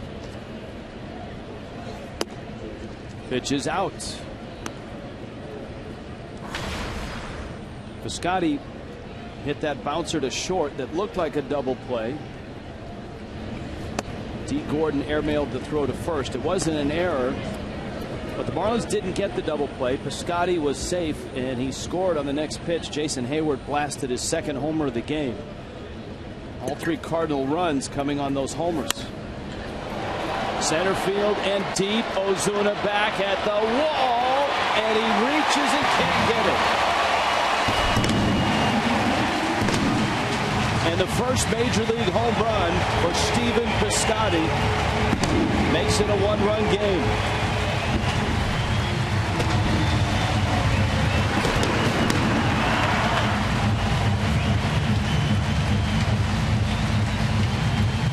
Well, we've talked about the 2 guys, Piscotty and Randall Grichuk, how they have impressed in this series. Great effort by Marcell Ozuna.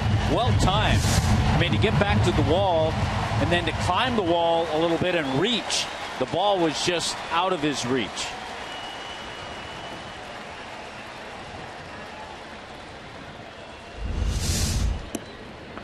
Yeah, he's a couple feet away from making an incredible catch.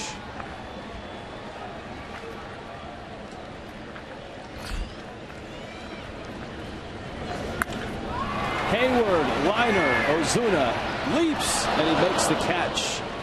And the inning is over. Active inning for Ozuna. Nice catch to finish it. Cardinals draw within a run.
base, and then suddenly someone in a Cardinals cap and a polo showed up. They had a really jovial conversation, and it looks like the young lady is headed to present that ball to the Cardinals, Piscotty's first Major League homer. And I would expect there's some cool Cardinal stuff coming her way. Oh, I would imagine so, yeah. There's the usher giving the ball to the young girl. And she's, just in watching the conversation, it doesn't look like she's asking for an arm and a leg. She's just happy to help out. You can renew your season tickets for your chance to win a trip to the 2016 All-Star Game, along with other incredible prizes and experiences that are given away daily. Enjoy maximum savings, rewards, flexible payment options. Review by phone 1-877-MARLINS at marlins.com, an upcoming home game. Carlos Villanueva. Been about a week since he's appeared. He's a guy that'll give Mike Matheny multiple innings. Last time out against Milwaukee, 3 innings, no hits, no runs for Villanueva. 5-4 ball game. St. Louis has used 3 home runs to get their 4 runs. The Marlins' biggest hit, the 3-run triple by Derek Dietrich. They're both starters out of the game. By the way, Gillespie. Nick Ahmed broke up that Shelby Miller no-hitter, the 8th inning. And all of a sudden, it's a 1-1 game in Atlanta. Into the bat, and it's fouled at the plate. That's the biggest hit, was the Dietrich triple. It drove in 3. The biggest moment may have been the challenge on the bunt by Narveson with Echeverria at home plate. He was called out, long review, then ruled safe, and that not only became a run, but it kept everything going in the 5th, which eventually brought Dietrich to the plate with the bags loaded.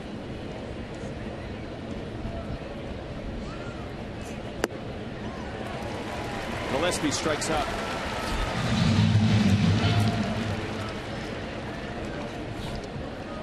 And here is Echeverria. And we do this with starting pitchers a lot, but every now and then a reliever comes into the ball game, and you think back and you remember this matchup. Danny Echeverria off the pole against Carlos Villanueva. Yeah, Villanueva, certainly a veteran. He's been around with Milwaukee, Toronto, the Cubs.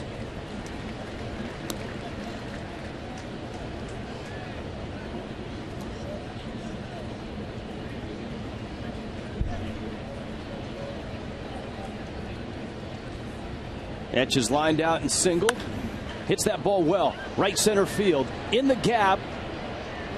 And it hops up off the wall, and it hangs up, and it allows Echeverria around second to get to third with a triple. Just clipping the top of the wall, kept it in. And instead of a double, it's a triple for Echeverria.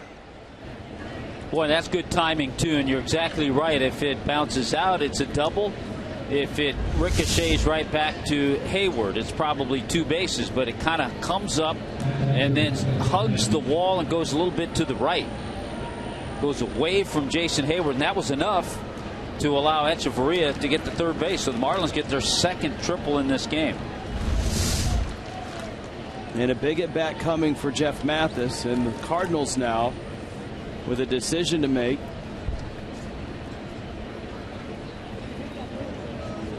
Mike Matheny is coming out to talk to the first base umpire, Jerry Davis, and then Phil Cuzzy. I'm not sure what the conversation was about, but it was quick. And now will they walk Mathis? I mean, Mathis is a 121 hitter, but he's hit it hard twice today. A single, and he hit the ball that got through Colton Wong in the 5th. And the Cardinals bring the infield in with 1 out. Got Casey McGee on deck for Miami.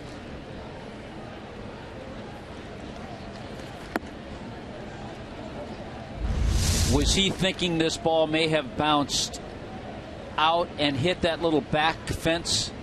That might have been what Matheny was thinking. That would have made it a double. So Narveson was scheduled, McGee behind him, and certainly with that in mind, with McGee on deck, the Cardinals are going right after Mathis, as they should.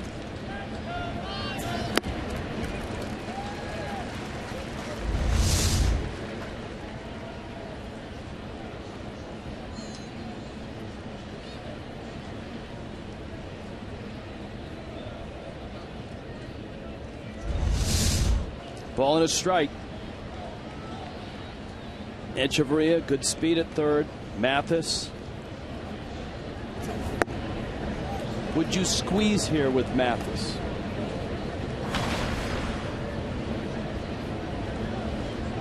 It's an outside chance. You do have McGee on deck as a pinch hitter. Not a bad count, 2-1, if you're thinking about it.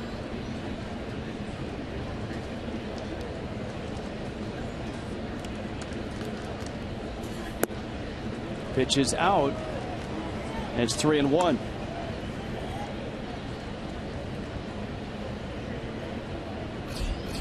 So there's McGee.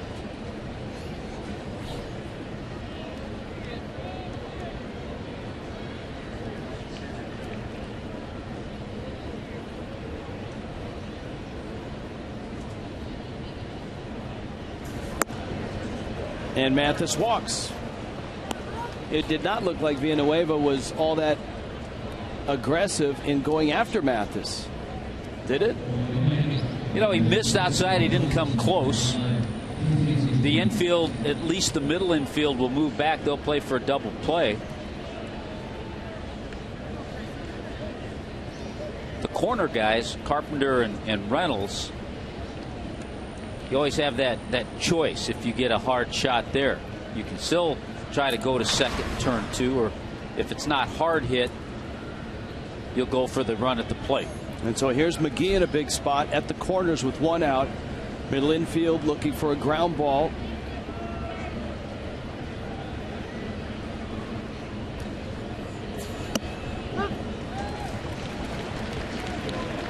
For McGee, he still sits atop the list in the National League. Most double play ground outs. With his approach, hitting the ball up the middle, that happens.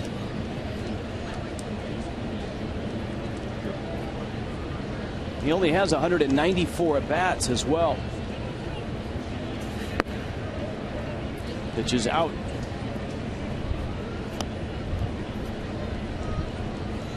Pirates have taken a 2-1 lead over the Mets in the 7th in New York.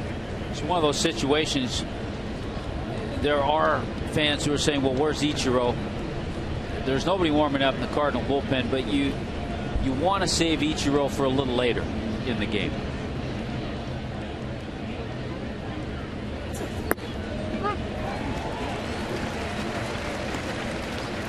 One and two.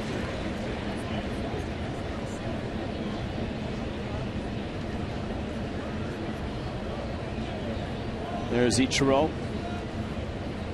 Good pitch, had plenty of the plate. Mathis at first, Echeverria at third.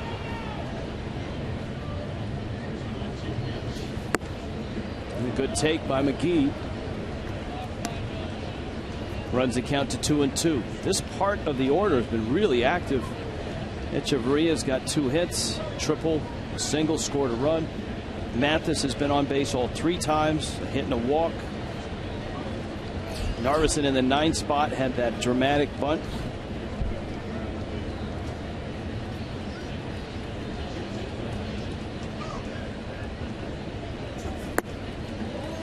The breaking ball, McGee didn't offer. Good job by Casey McGee being patient against Villanueva.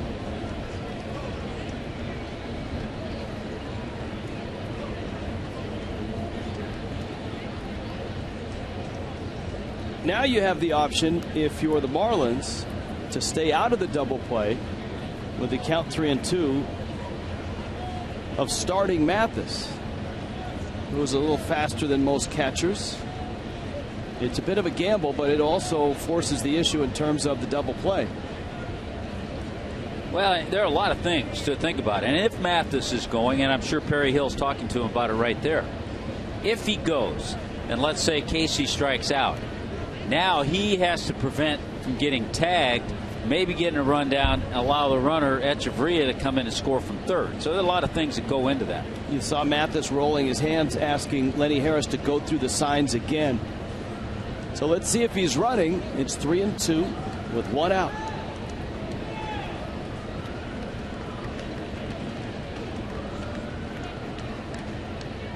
Not running. And McGee just gets a piece.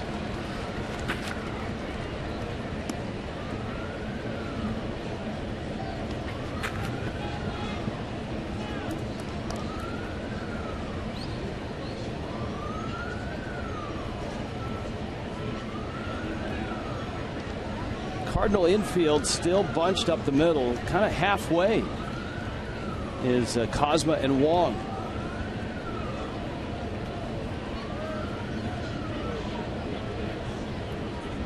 Runner goes on the ground. Wong bobbles it, and everybody is safe.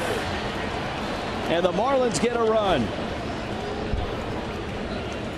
Well, the Marlins put it in motion, and possibly that distracted Wong on a ball that was really well hit. It's 6-4. Yeah, you're absolutely right. Double play if he picks it. That's 2 today that Wong, if he picks the ball, the Cardinals turn 2 double plays. These are big plays in this game. But because Mathis was running, he picked that up and tried to hurry it. He tried to rush it and then backhand flip. Never really caught the ball, and Casey McGee beats it out. McGee's going to get an RBI and another error on Wong. And here's Gordon, who is 3 for 3 in the ball game. 1 out. That one is popped foul.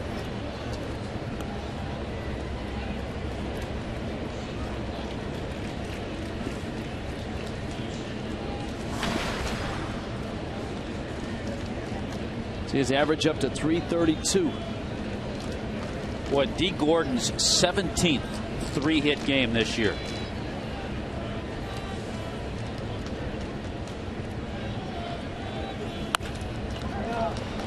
Gordon hits it to right. Hayward sets up. Mathis tagging at second. On his way to third. McGee is headed to second, and he is out. Just can't have that happen.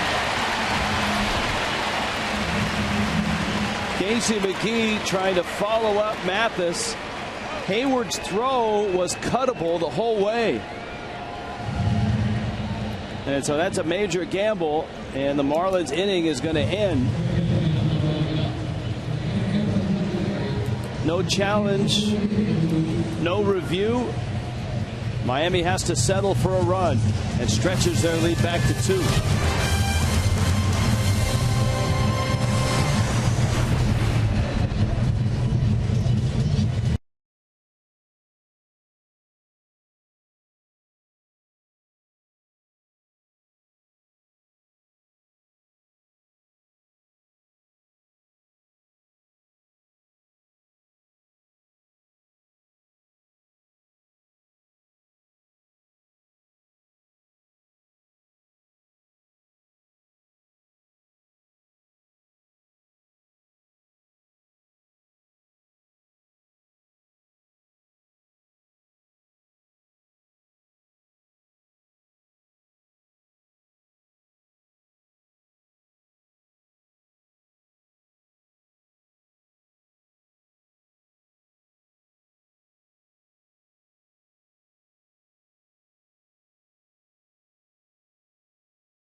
Marlins head to Milwaukee for 3 and then home to take on the Phillies.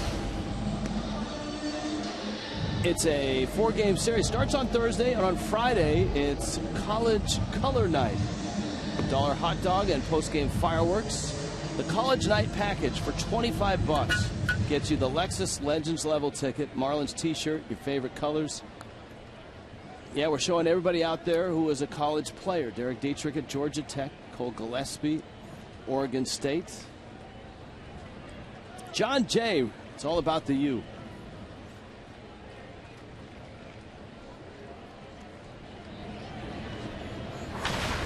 Brian Ellington in for Miami. He's the second out of the pen. David Phelps' start went 2 1/3. He left with right elbow discomfort. Chris Narveson, who gave up a solo homer to Stephen Piscotty, would go 2 2/3. And Narveson, if the Marlins pen can hold this lead, would get the win. Chris Narveson did a good job in restoring things. Ball has been jumping here today. Hayward's hit 2. Piscotty has homered.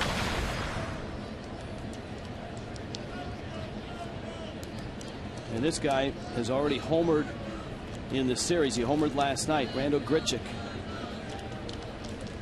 15 on the season.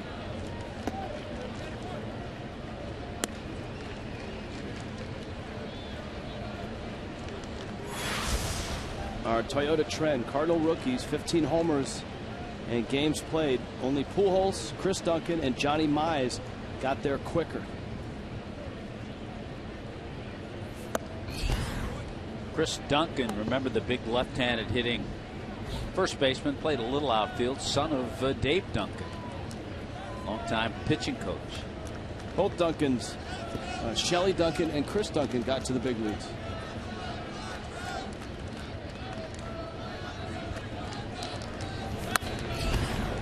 That's a difficult pick by Justin Bour. Grichuk hit it right at his feet. Makes the pick, gets the out. That's not an easy play right there. Justin Bour just picked it. And that is a cool live shot. Out of state cool. The ballpark village.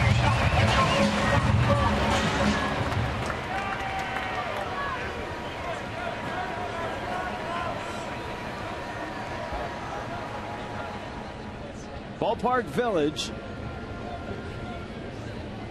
out in left center field.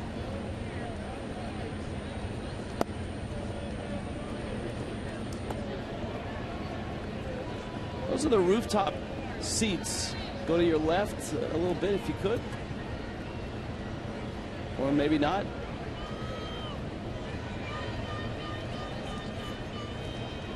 The brew house out there. They have seats very similar to the rooftop seats at Wrigley. There you go. And that's a double deck. There's seats underneath that. You get good cell service out there too.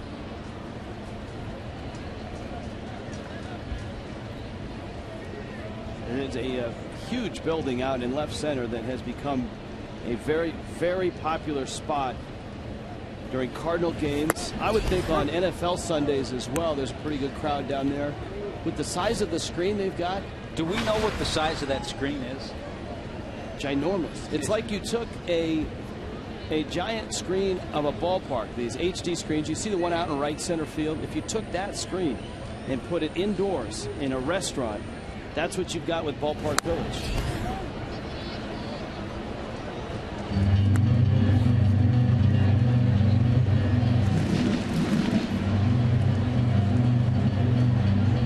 The times we've seen Ellington when he's able to get his curveball, his breaking ball, and his changeup over, really tough to hit because he has a live arm. There's the slider.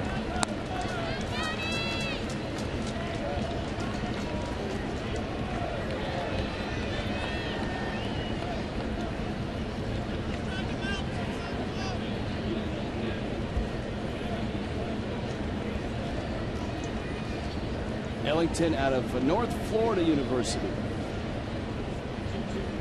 The 2-2.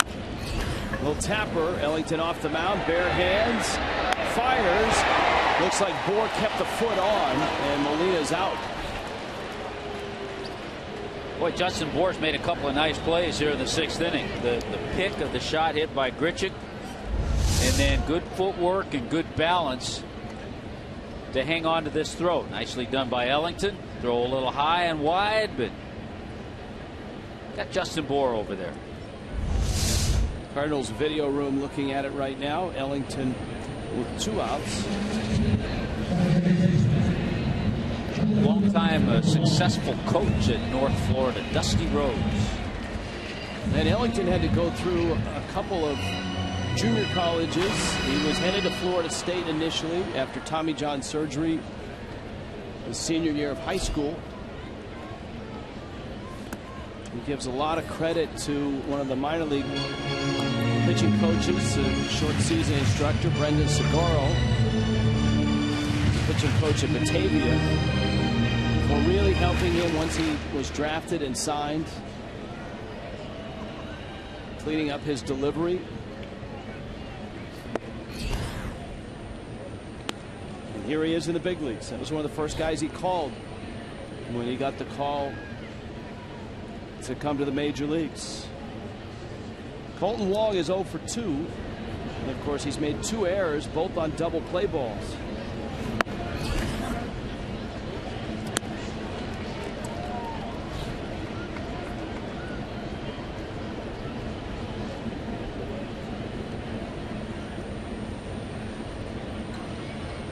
And both have been costly. Marlins eventually scoring runs as a result of those errors. They would score 4 times in the 5th after the error on Mathis's ball, and they'd get the run and the error on McGee's ball at the top of this inning.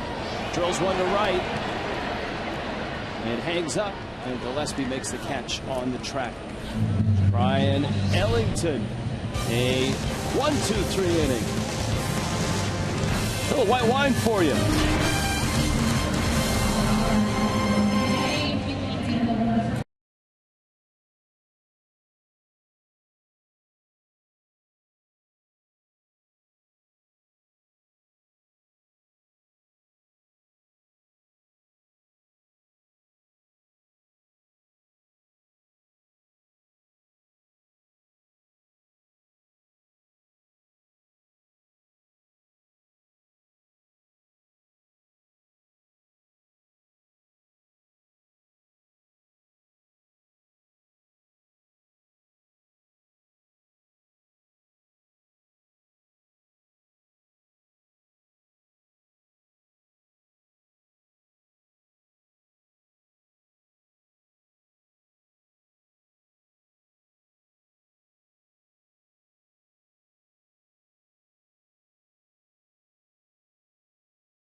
Cardinals 7th inning rolls along here in St. Louis. Fish Family, the exclusive loyalty program of Marlin fans.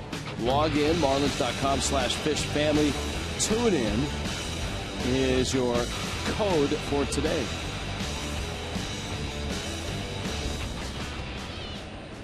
Miguel Rojas, Derek Dietrich, Justin Bohr.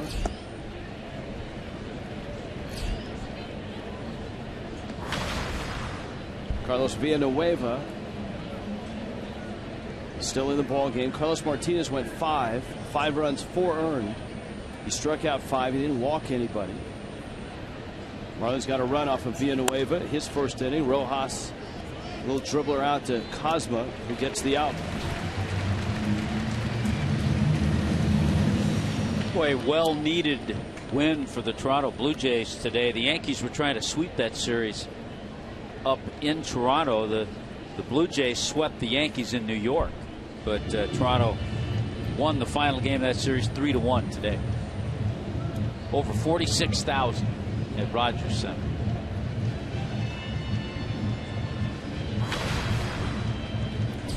Wes Kendall, Toyota, called to the pen. Hey, looks like Randy Choate trotting out.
To former Marlin Randy Choate, lefty specialist, and he's got a pair of left-handers stacked up right now, Derek Dietrich and Justin Bour. Both have run-scoring hits. Dietrich a 3-run triple, Bour an RBI single. Look at that, still going strong. Lefty's hitting just 194. Dietrich off of Choate into left, a base hit, round first, and he thought about it, comes to a screeching halt, and then dives back to first. Good aggressive base running by Derek Dietrich. Love to see that. The thing that Choate doesn't love to see, he knows if that ball doesn't deflect off his glove, it's probably an out. But he reacted. He deflects the ball. Cosma was going over. He probably would have been there. Good job by Dietrich. Put the brakes on, and now you got to get back.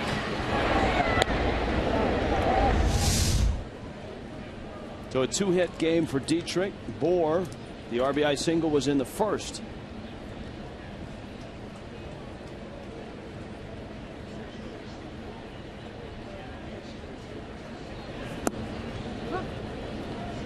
You know, it's funny, these two guys, if you were to cast these two guys as 1920 or 1930s players, it would work, right?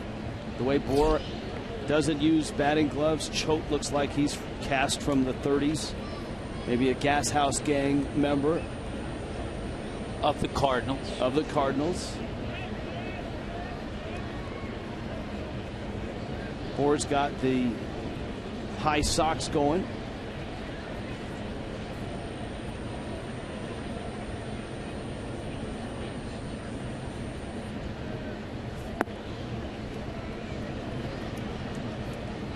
Maybe if they were making a movie short of the poem, The Mighty Casey at the Bat. There's Choate, got the traditional Cardinal socks on. Choate will try to get you 90% of the time to swing at pitches that are out of the strike zone.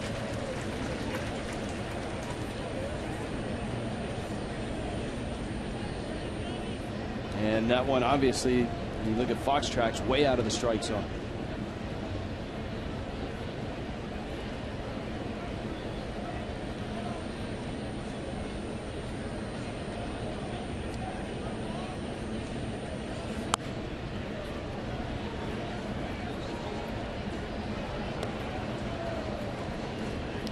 And again, out of the strike zone. It's amazing that he got a piece of it that far out.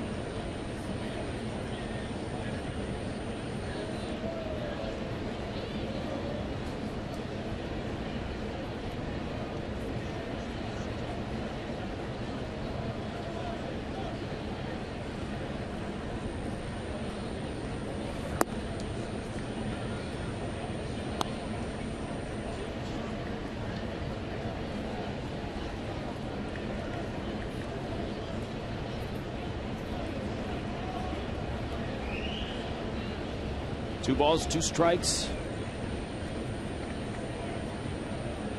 Derek Dietrich at first. And he's running. Bohr hits it in the air down the left field line. It's deep in the corner. Piscotty is there. And it's up into the seats. A foul ball.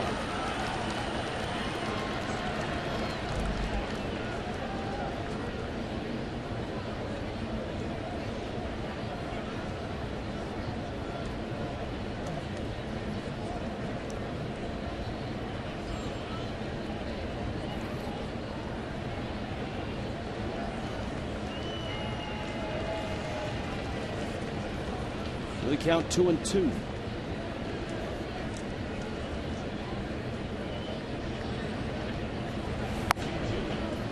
Bohr flips that one foul. It's a really interesting battle. Bohr is a guy with immense power. Choate really tough to pull in this spot, and Bohr has had success going to left and left center. He homered there last night, and his RBI single was to left center.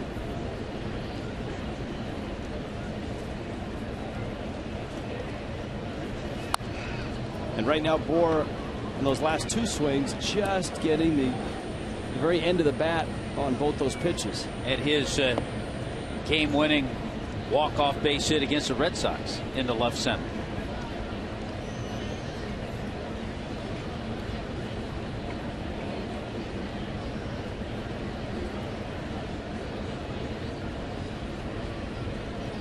Ninth pitch of the at-bat coming. Dietrich is running, and he's picked off. Reynolds throw down to second. He is safe. He got around the tag. The throw by Reynolds was inside the bag, which oftentimes is a good thing. But it was a little too far in, and it allowed Dietrich a lane to get around. It's always one thing. If you go in this situation, Reynolds gets an angle but doesn't make a good throw. He's down from the side with the throw. Doesn't get over the top. And because the throw was where it was, Dietrich's able to get to the bag. So good job, stolen base. That's the second time in the series we've seen an umpire have to limbo out of the way of a throw. It was Jerry Davis on a throw to second last night. And Will Little was well inside the baseline, and that throw almost got him.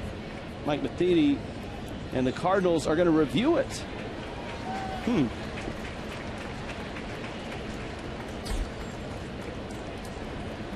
So let's take a closer look on the replays. We talk about this a lot. Much easier for a left-handed throwing first baseman.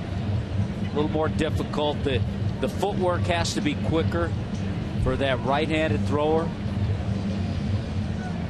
Reynolds, of course, has played a lot of third base in his career. Watch the arm angle. It's down, and the throw is inside. Well, I don't know.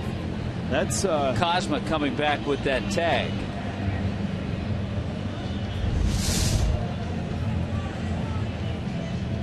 It is the seventh, so it's not as much of a gamble to challenge a play like that now as it would be obviously early in the game where you'd lose your challenge.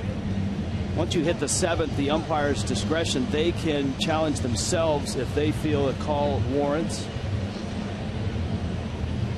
But the Cardinals feel they want to use theirs to get a look at the play at second. Did you see decisive on that replay? We'll have a few more. I haven't yet. I haven't seen a decisive look. I'm still going with safe.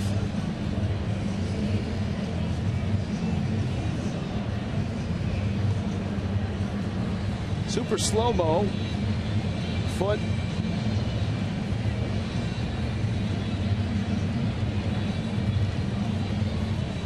And in that case, you're really going to have to piece a couple of replays together.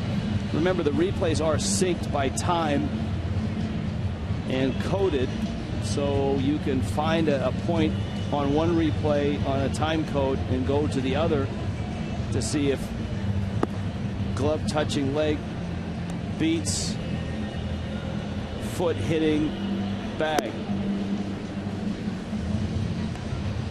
He may have gotten him there.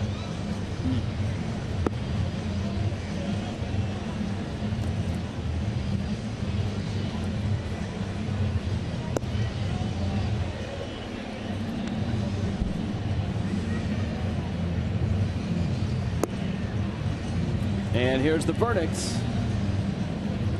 He's out. So you win some, you lose some. Marlins won their challenge, and it was a big one. Cardinals win their challenge. Dietrich is out. It's going to go as a caught stealing.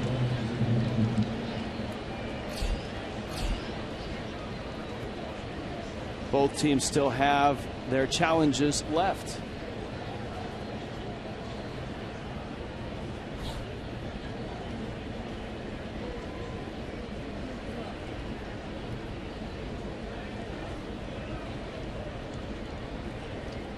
Justin Bornow back to the at-bat. And he pops it in the infield. Kozma makes the catch. Marlins done in the 7th, but leading by 2 here in St. Louis.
St. Louis. Marlins Fan Express is back and can take you to Marlins Park in style.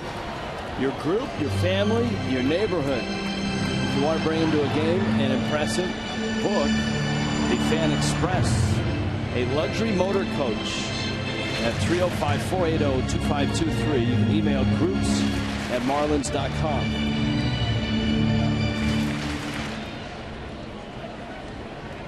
Here's Mark Reynolds.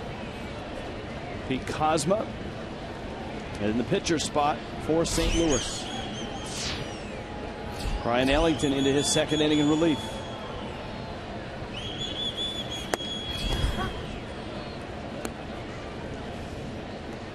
Strike to Reynolds, who has struck out twice. Reynolds in 2009 struck out 223 times.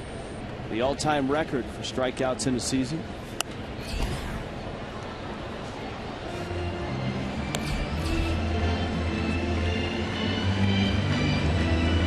Mike Dunn is in Miami's bullpen. Yeah, Reynolds Led the National League strikeouts 3 times, the American League once.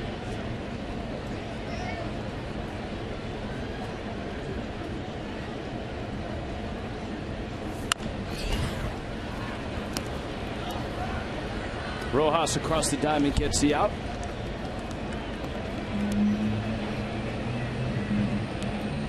There's your ballpark village. Look at the size of that screen, Tommy. Just like your living room. Yeah, it's huge. Chevron brings you tomorrow's starters. It is Justin Nicolino, Matt Garza going for Milwaukee.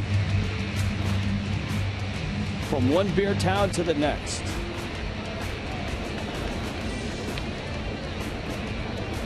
"40 feet across and 20 feet tall. 20 by 40.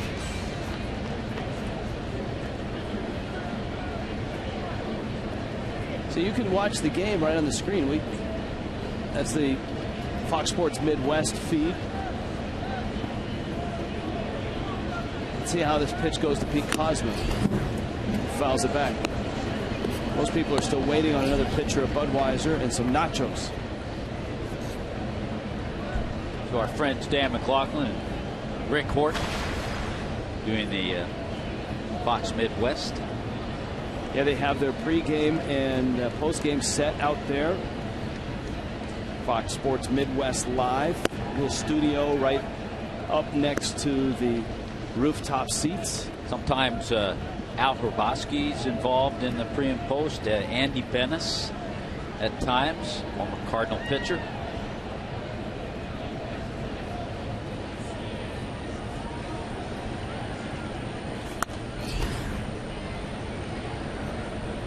Pete Cosma fouls it back.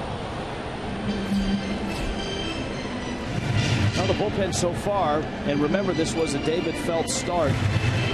He left in the third with elbow discomfort, right elbow discomfort. Chris Narveson, 2 2/3 innings, gave up a solo homer. He's in line for the win. Ellington, his second inning of relief. You can see that live fastball from Ellington, that last one, 97.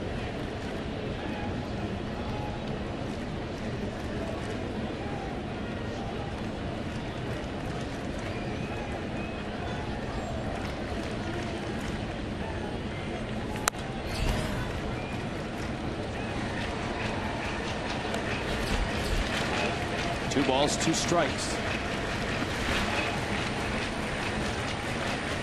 Pittsburgh now has a 5-1 lead over the Mets. That's top 8. That game was delayed a bit. But the Pirates trying to get a road sweep in New York. And they can make up some ground if the Marlins hold this lead here in St. Louis. Pirates, Rich, doing most of that damage against the bullpen. Matt Harvey went 6 innings, gave up just 1 run, but Bobby Parnell gave up 4. In 2/3 of an inning. The Nationals, meanwhile, are scoreless in San Francisco in the 5th.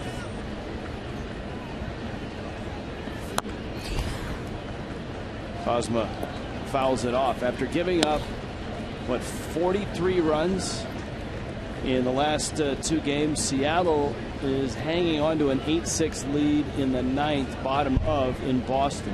37 runs, 47 hits. Well, previous 2 games. Whatever Boston had, it spread to Baltimore. 18-2. Baltimore leads Oakland in the 9th in Baltimore.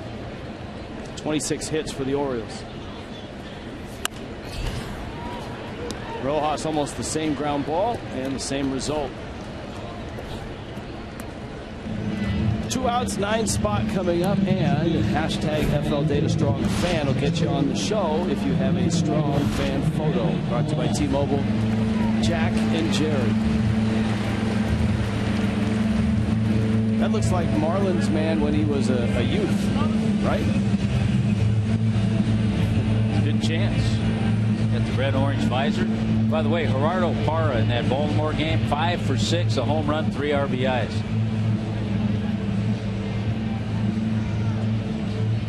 And Brian Ellington has a pinch hitter announced. Brandon Moss, the lefty, and that brings Dan Jennings out of the dugout, and it brings Mike Dunn out of the bullpen. West Kendall Toyota called to the pen.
Marlins here, their big inning in this one was the 5th.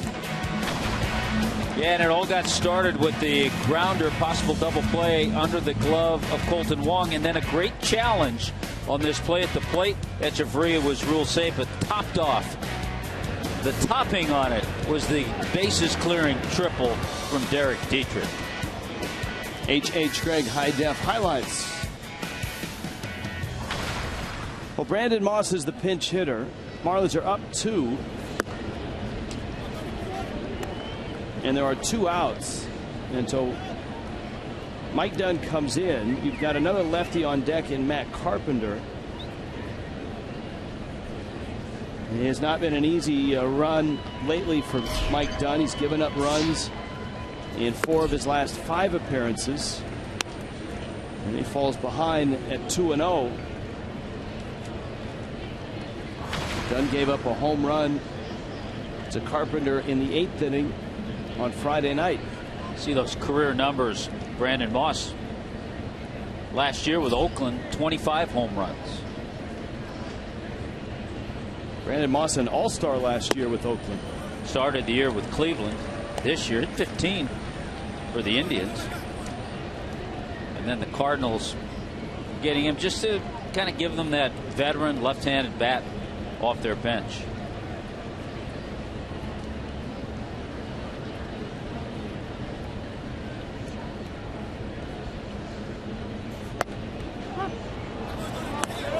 .30 pitch is a strike, and it's 3-1.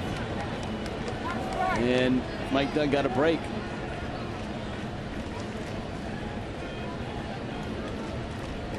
Let's see if he takes advantage. The count now 3-1.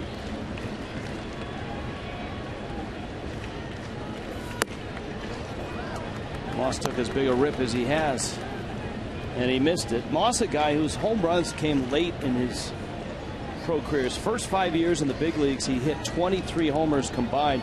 His last 3, those great years in Oakland, 76 home runs. That's in, and he walks. And so Dunn now will face Carpenter, who is the tying run and homered against him on Friday night. Yeah, the Marlins saw Moss a little bit when he was a Pirate. 3 years with Pittsburgh. Certainly have to be careful of this guy. We've seen him homer. We've seen him have steady at bats against left-handers.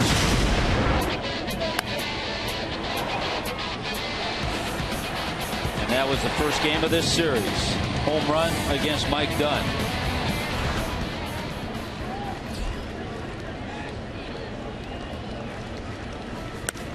Carpenter up the middle into center field. That's a base hit. Up with the ball is Ozuna. The Marlins, I don't think, have a right-hander ready with Piscotty coming up. And so now Dunn, who has walked a man and given up a hit, has to face Piscotty, who is homered today. You know, you can't assume that the pitch is going to go out there and get the left-handers out. And if you bring Dunn in to especially get the lefties, and now there's activity just getting underway in the Marlins bullpen. And Jeff Mathis is standing on the mound trying to buy time for Brian Morris, who looks like he's a ways away from getting ready. You know, the decision there to take Ellington out of the game, if Moss homers against Ellington, it's still a one-run game. But the Marlins wanted Dunn against Moss. He walked him. They had a lefty to follow. Carpenter singles. And now it's Piscotty, whose homer to center was in the 5th off of lefty Chris Narveson.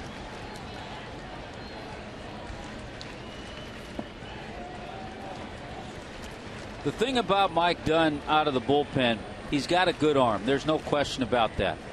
But you don't put him in the Randy Choke category as matching up and being lights out against lefties. And the whole key with Mike is that slider. If he gets that slider over, he is lights out. Doesn't matter, lefty or righty. There's a strike. Marlins just need one out here to turn this thing over to the 8th inning. And Piscotty, the rookie, And the homer in the 5th, his first major league homer.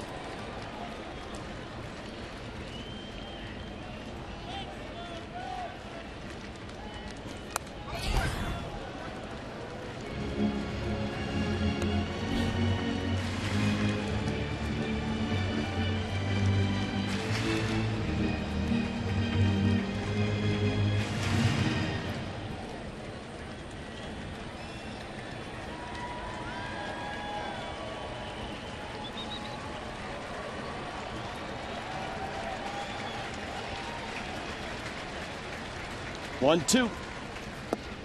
And he got him. Nice comeback by Mike Dunn to strike out Stephen Piscotty and leave 2 runners on and end the 7th. And hang on to a 2-run lead with Miami on top 6-4.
Four ball game. Miami and the Cardinals in the 8th in St. Louis. A lot of interesting stuff has happened here today. That review at the plate that was crucial for the Marlins. A couple of errors out at second by Colton Wong. Remember Jason Hayward early? You couldn't keep him in the yard. He hit a couple out. Hayward's now in center field. Marlins have hit a couple of triples. A big one by Derek Dietrich that cleared the bases. Seth Maness comes in and in a new alignment in the outfield for the Cardinals. It's the first time Moss has been in left field this season.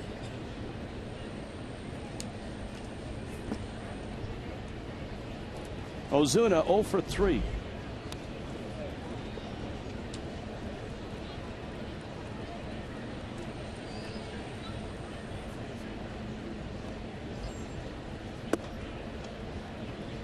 You got Piscotty, who's got the great arm in right. I haven't seen a lot of Hayward in center. Some.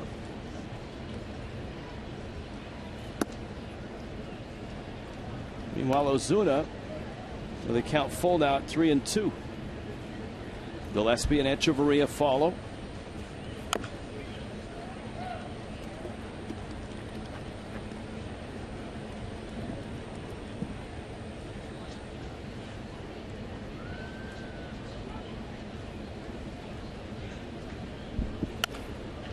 And a bouncer to short. Cosmo to first.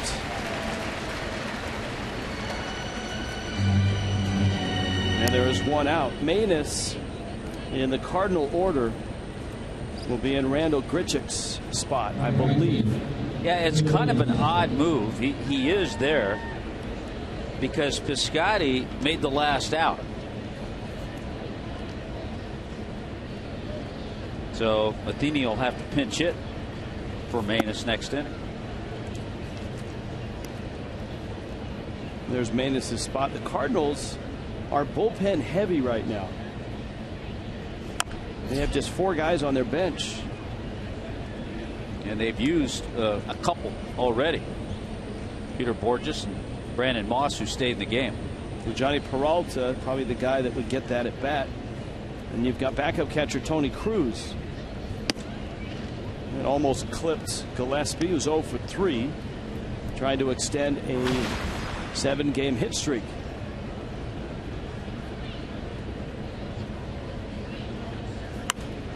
Gillespie flips it. A little stumble by Wong. I don't know if he'd get it anyways. It falls behind him. I don't think he does. And a base hit for Gillespie, so an 8-game hit streak.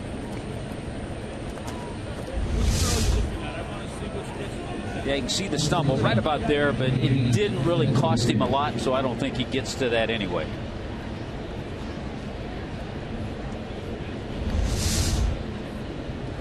And so here comes Echeverria, who's had a nice day at the plate, a triple, a single.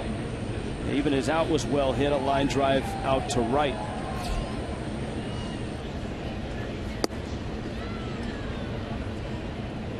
One and 0.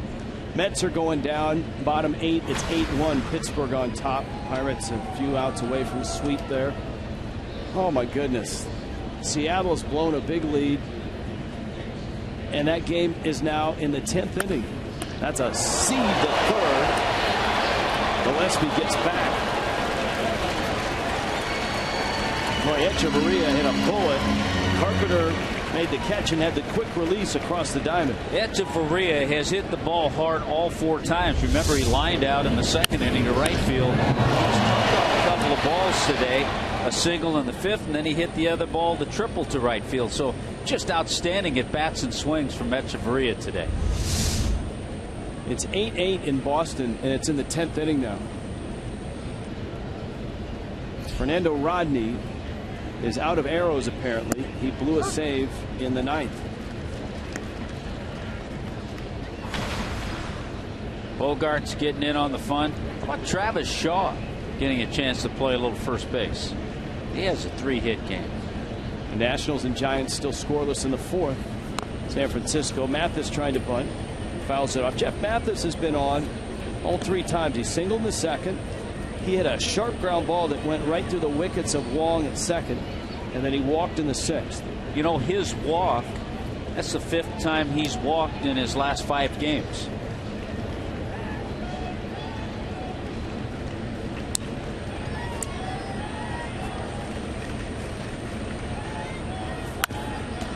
That one hit hard, knocked down. Manus gets the out at first. Marlins done in the 8th, bottom of the 8th in St. Louis. And it's 6-4 Miami.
big outs to win a game here and avoid the sweep in St. Louis. Join us for our Checkers post-game show. We'll be joined by Carl Pavano. If the Marlins win, we'll have a guest, possibly Derek Dietrich, talk about the ball game highlights, a reaction, an update on David Phelps as well. All that coming up. Highlights. Rich and Tommy with a visit, according to my script. Right, guys? It's on our script, too. All right, good to see you. See you in a few. All right, you got it. Craig, what's going on in those seats? These are the seats you want to have. I think they're about $200-300 buy. I think there's 300 all you can eat. Don't pull out your credit card. Keep your wallet at home. And they've got a nice meal inside, and then over here it's basically more ballpark type food, but you can get you get to the pitch here. The Creole crawfish cakes they'll bring out to you. Toasted cannoli. Toasted cannoli, that's a St. Louis. Get that right here. Toasted ravioli is Yes. a St. Louis specialty. BLT, but everything is on the house, so once you pay the $300. Got it. Next time we come to St. Louis. Jason Hayward, a big day for him. 2 home runs. He's driven in 3. And his out was a liner that almost got over the head of Marcell Ozuna in center. So he's been dialed in. Mike Dunn continues here in the 8th with Hayward, Grichuk, and Molina.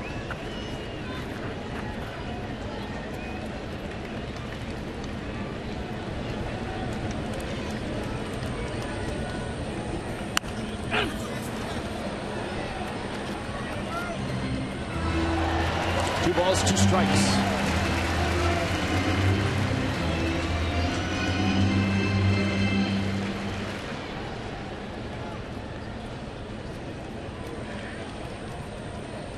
As expected, too, Johnny Peralta's moved into the on-deck circle.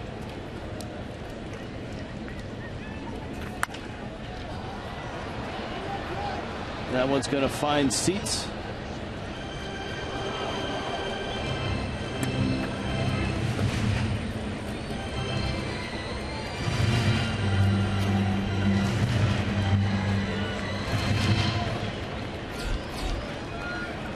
There's a look at Peralta.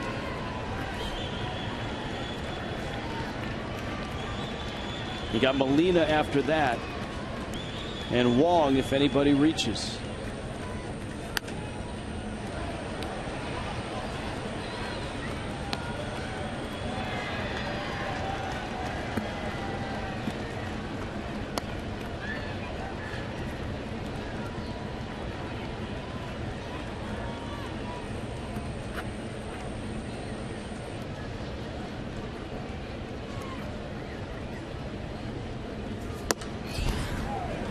That pitch is in. You know, it's an interesting move by Mike Matheny when you think about where he put the pitcher. He's got a short bench, and he's probably thinking more along the lines of the 9th inning at bat and wanting Moss to face A.J. Ramos. Little tapper towards Gordon. Flip on to first in time. Because he could have left Grichuk in the game, right? Yeah, and could have, because Piscotty made the last out. He could have double switched with Piscotty. But I guess by doing it this way, he gets an at-bat out of Peralta here, and Moss, if it works out that way for him later on.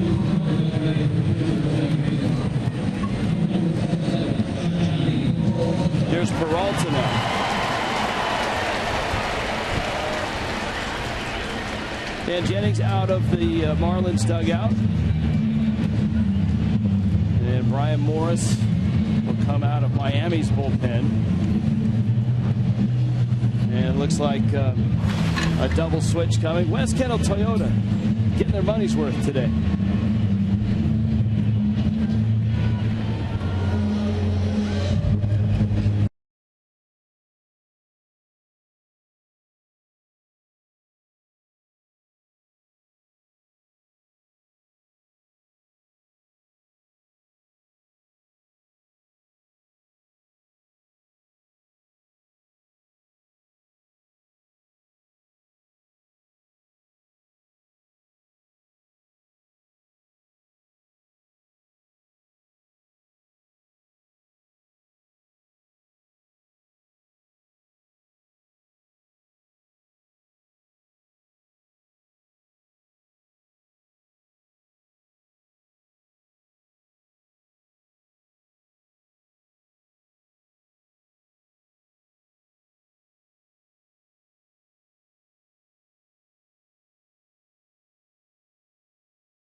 Brian Morris, who we've seen warming up over a couple of innings, been up twice now, and he's in. Mike Dunn gets an out in the 8th. Marlins defensively will bring Ichiro in, and he's in right field. Cole Gillespie ends up in left, and so it's Derek Dietrich who comes out. The Marlins, in this case, with this double switch, have a better defensive outfield. Obviously, Dietrich's only been playing left field for a couple of weeks. So you got Ichiro in right, Ozuna in center, and Gillespie in left. And the pitcher spot is now in Dietrich's spot in the order. That'll be due up 4th. And you still have Prado and Real Muto off the bench. And Talise. Which would allow you to pinch hit Real Muto if you want. So here's Peralta, his first at bat.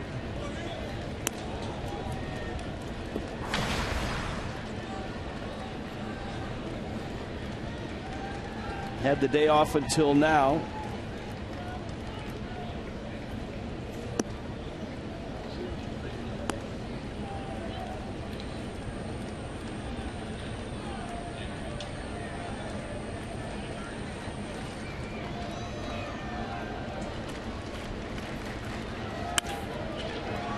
Out to short, Echeverria on to first. And quick work by Brian Morris to get the out. There's 2 down. Here comes Yadier Molina. Well, so far, the bullpen doing a nice job piecing things together, and it all goes back to Chris Narveson when he came in after the injury to David Phelps. 2 2/3 from Narveson, inning and 2/3 from Ellington. Mike Dunn was able to get a couple of outs, and now Morris. Molina takes a pitch, which is the first time he's done it today. He had seen 4 pitchers, excuse me. Seen 4 pitchers now with Morris in his 4th at bat. Here's your matchup tomorrow: Nicolino and Garza. 7:30 for Marlins Live. That's live from Milwaukee.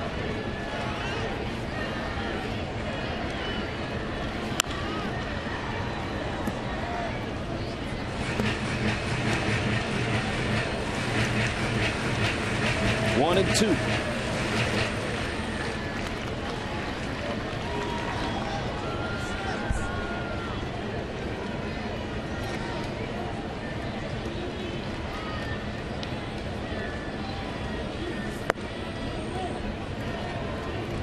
And the Nationals, on a day where the Mets are getting trounced 8-1 in the 9th, just saw Hunter Pence go deep, and the Giants have a 3-0 lead in the bottom of the 4th.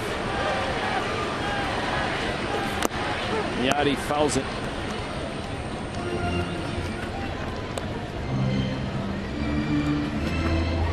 The amazing thing about that, if the Nationals drop that game in San Francisco, they'll go a game under 500. They've had opportunities to gain ground on the Mets all weekend long, and have just kept spinning their wheels. The Nationals have lost 5 in a row.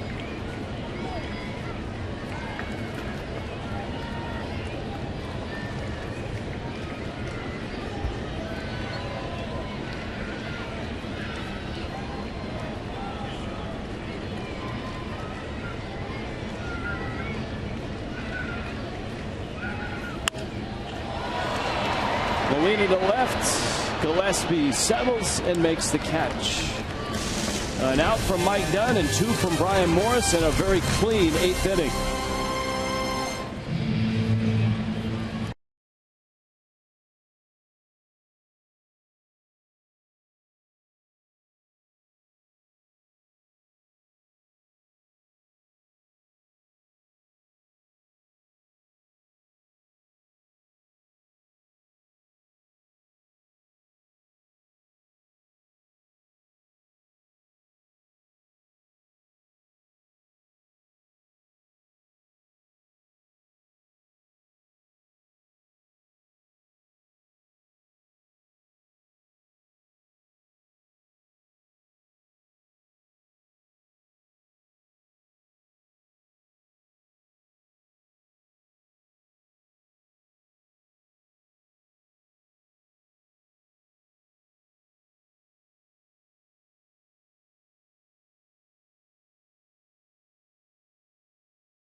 your South Florida Honda dealers.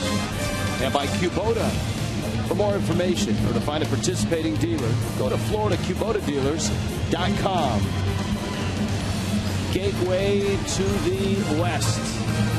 Or to the east if you're coming the other direction. It's 6-4. Miami on top of St. Louis. Cardinals were trying to sweep. In fact, Cardinals, if they win this game, it would be a weekend sweep and a season sweep. Marlins dropped 3 in Miami.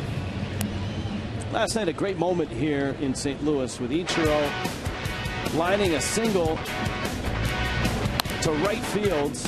That passed Ty Cobb, combining Ichiro's 9 years in Japan. Crowd here recognized that. And a nice warm ovation. And here's Ichiro standing in with Jonathan Broxton on the hill. And Ichiro lines one into left center field. Hayward is there. And he makes the catch. Ichiro's starting to swing the bat here in the last 3-4 ball games. The line drives a little deeper, a little more on him. Well, he'll get some more at bats.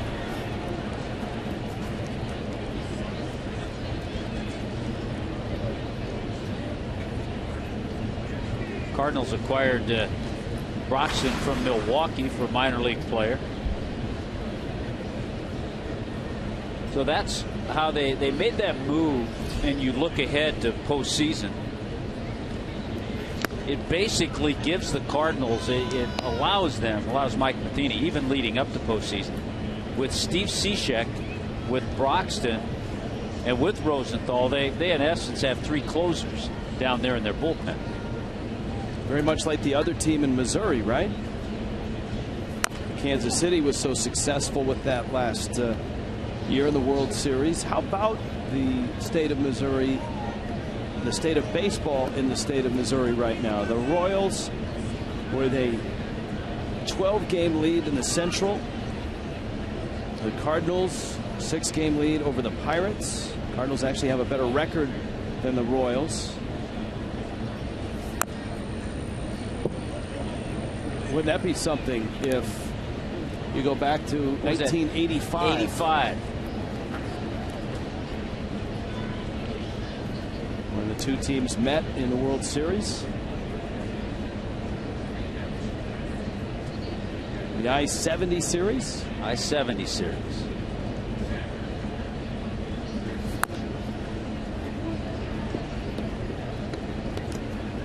Kansas City's lone world championship.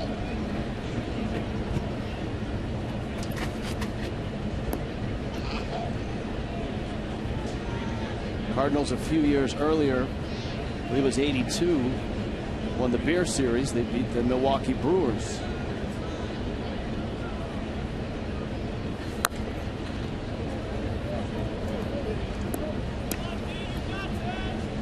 I like it when the World Series has a nickname like that. Remember there was the Subway Series in 2000, Mets and the Yankees. I think a lot of people have longed for a freeway series in Los Angeles, but it's never happened with the Angels and the Dodgers, or the In-N-Out series. Pitches out there to Gordon. It's 2-2.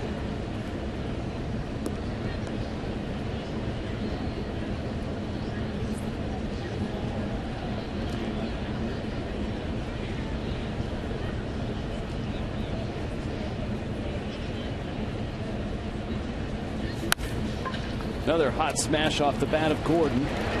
Cosme gets the out. Well struck, and with that ball hitting the mound, it made it much easier for Cosme to get there. Not as maybe goes into center field, but ball hit the mound sharply, and Cosme got the nice big hop. Miguel Rojas has been at third base.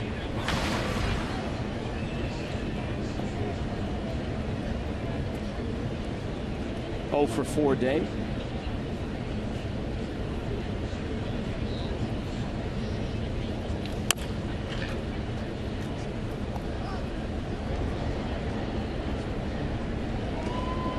would expect if Texas and Houston, well, obviously that can't happen now, but when Houston was in the National League, that was a possibility. That would have been, what, the Longhorn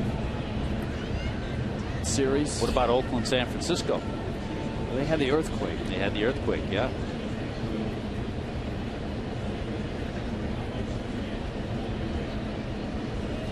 What was that, 89? What would a Cubs, the Windy City series, if the Cubs and the White Sox met?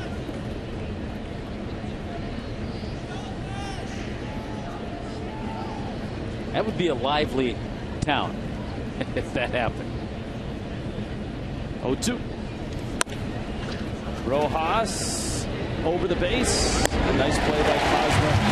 Marlins are down in order. A.J. Ramos getting ready. Needs 3 outs for the Marlins to get this win. 6-4 Miami.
For the Marlins, still holding up.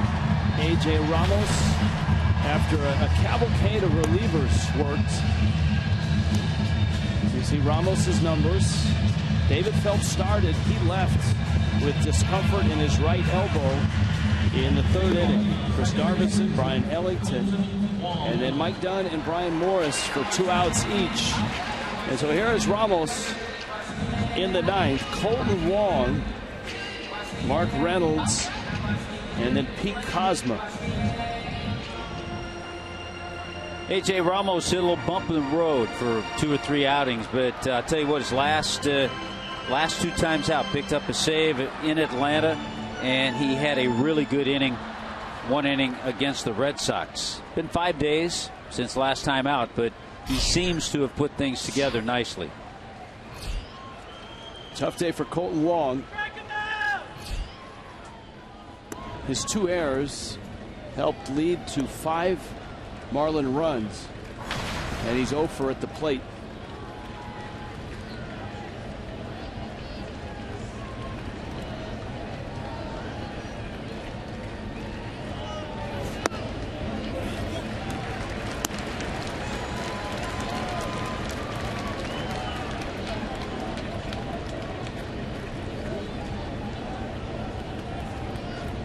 Two and 0 from Ramos.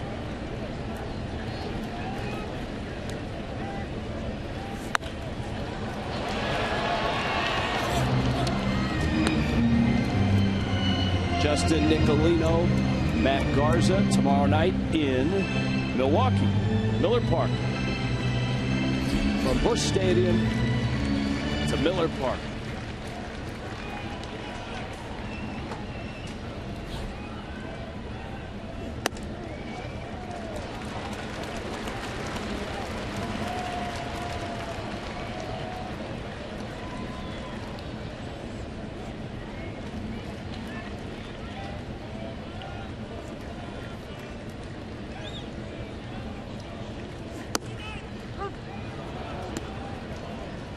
Looked like on that 3-1 pitch, Wong was taking all the way.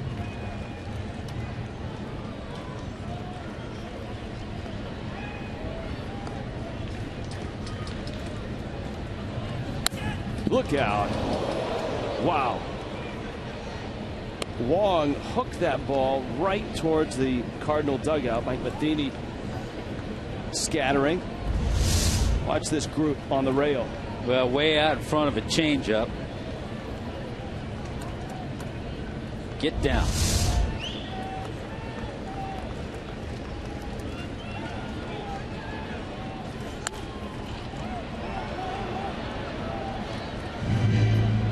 Ramos's last 2 appearances in Atlanta and against the Red Sox, both scoreless innings.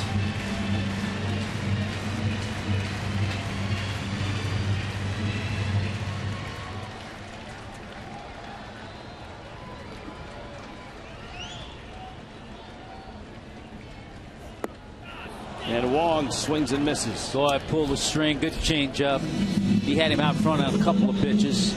Nicely done by A.J. Ramos.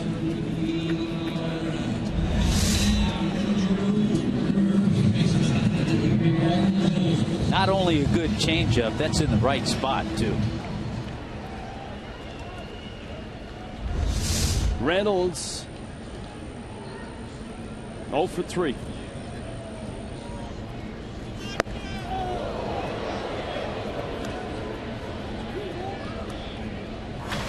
And a greeting from A.J. Ramos. 4 RBIs in the series, including a double and a home run.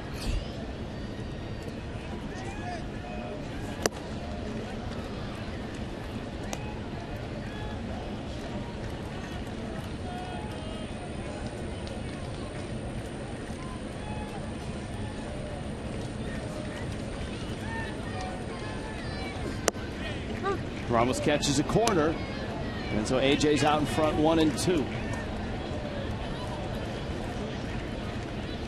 The best home team in baseball are the St. Louis Cardinals, 44-17.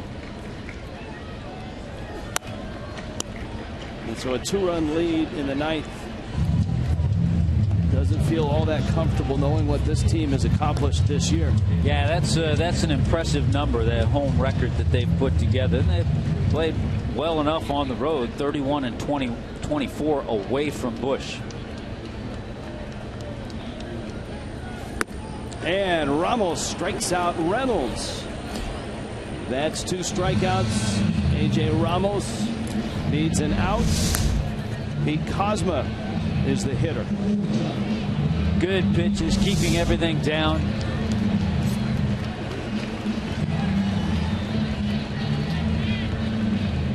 Kozma 1 for 3. You've got Brandon Moss on deck.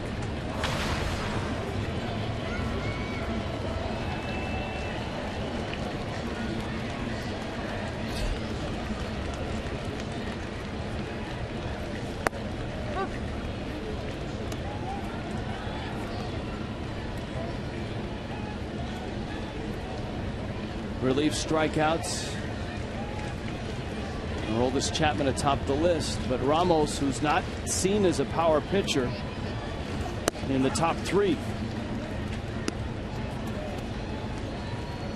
How would you categorize A.J. Ramos? In what regard?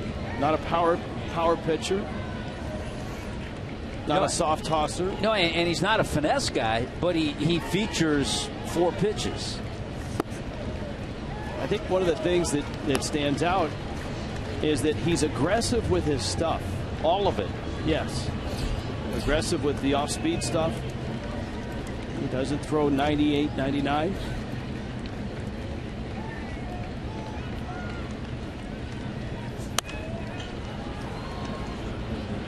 Yet he does throw 93 to 95.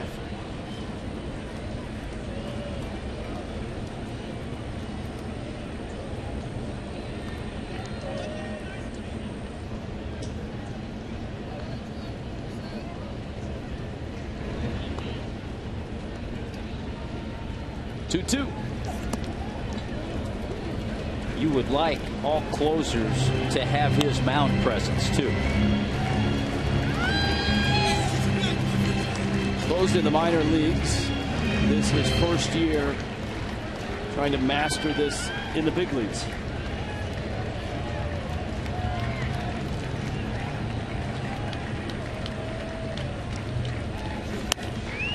In the air.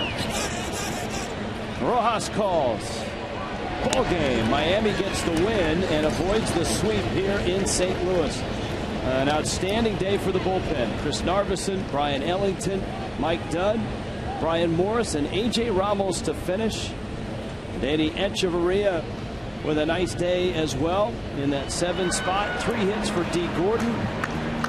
And a Derek Dietrich 3-run triple. Those some of the highlights of Miami's day in the sun in St. Louis. Carl Pavano, Craig Minervini, and guests when we return for Marlins Live.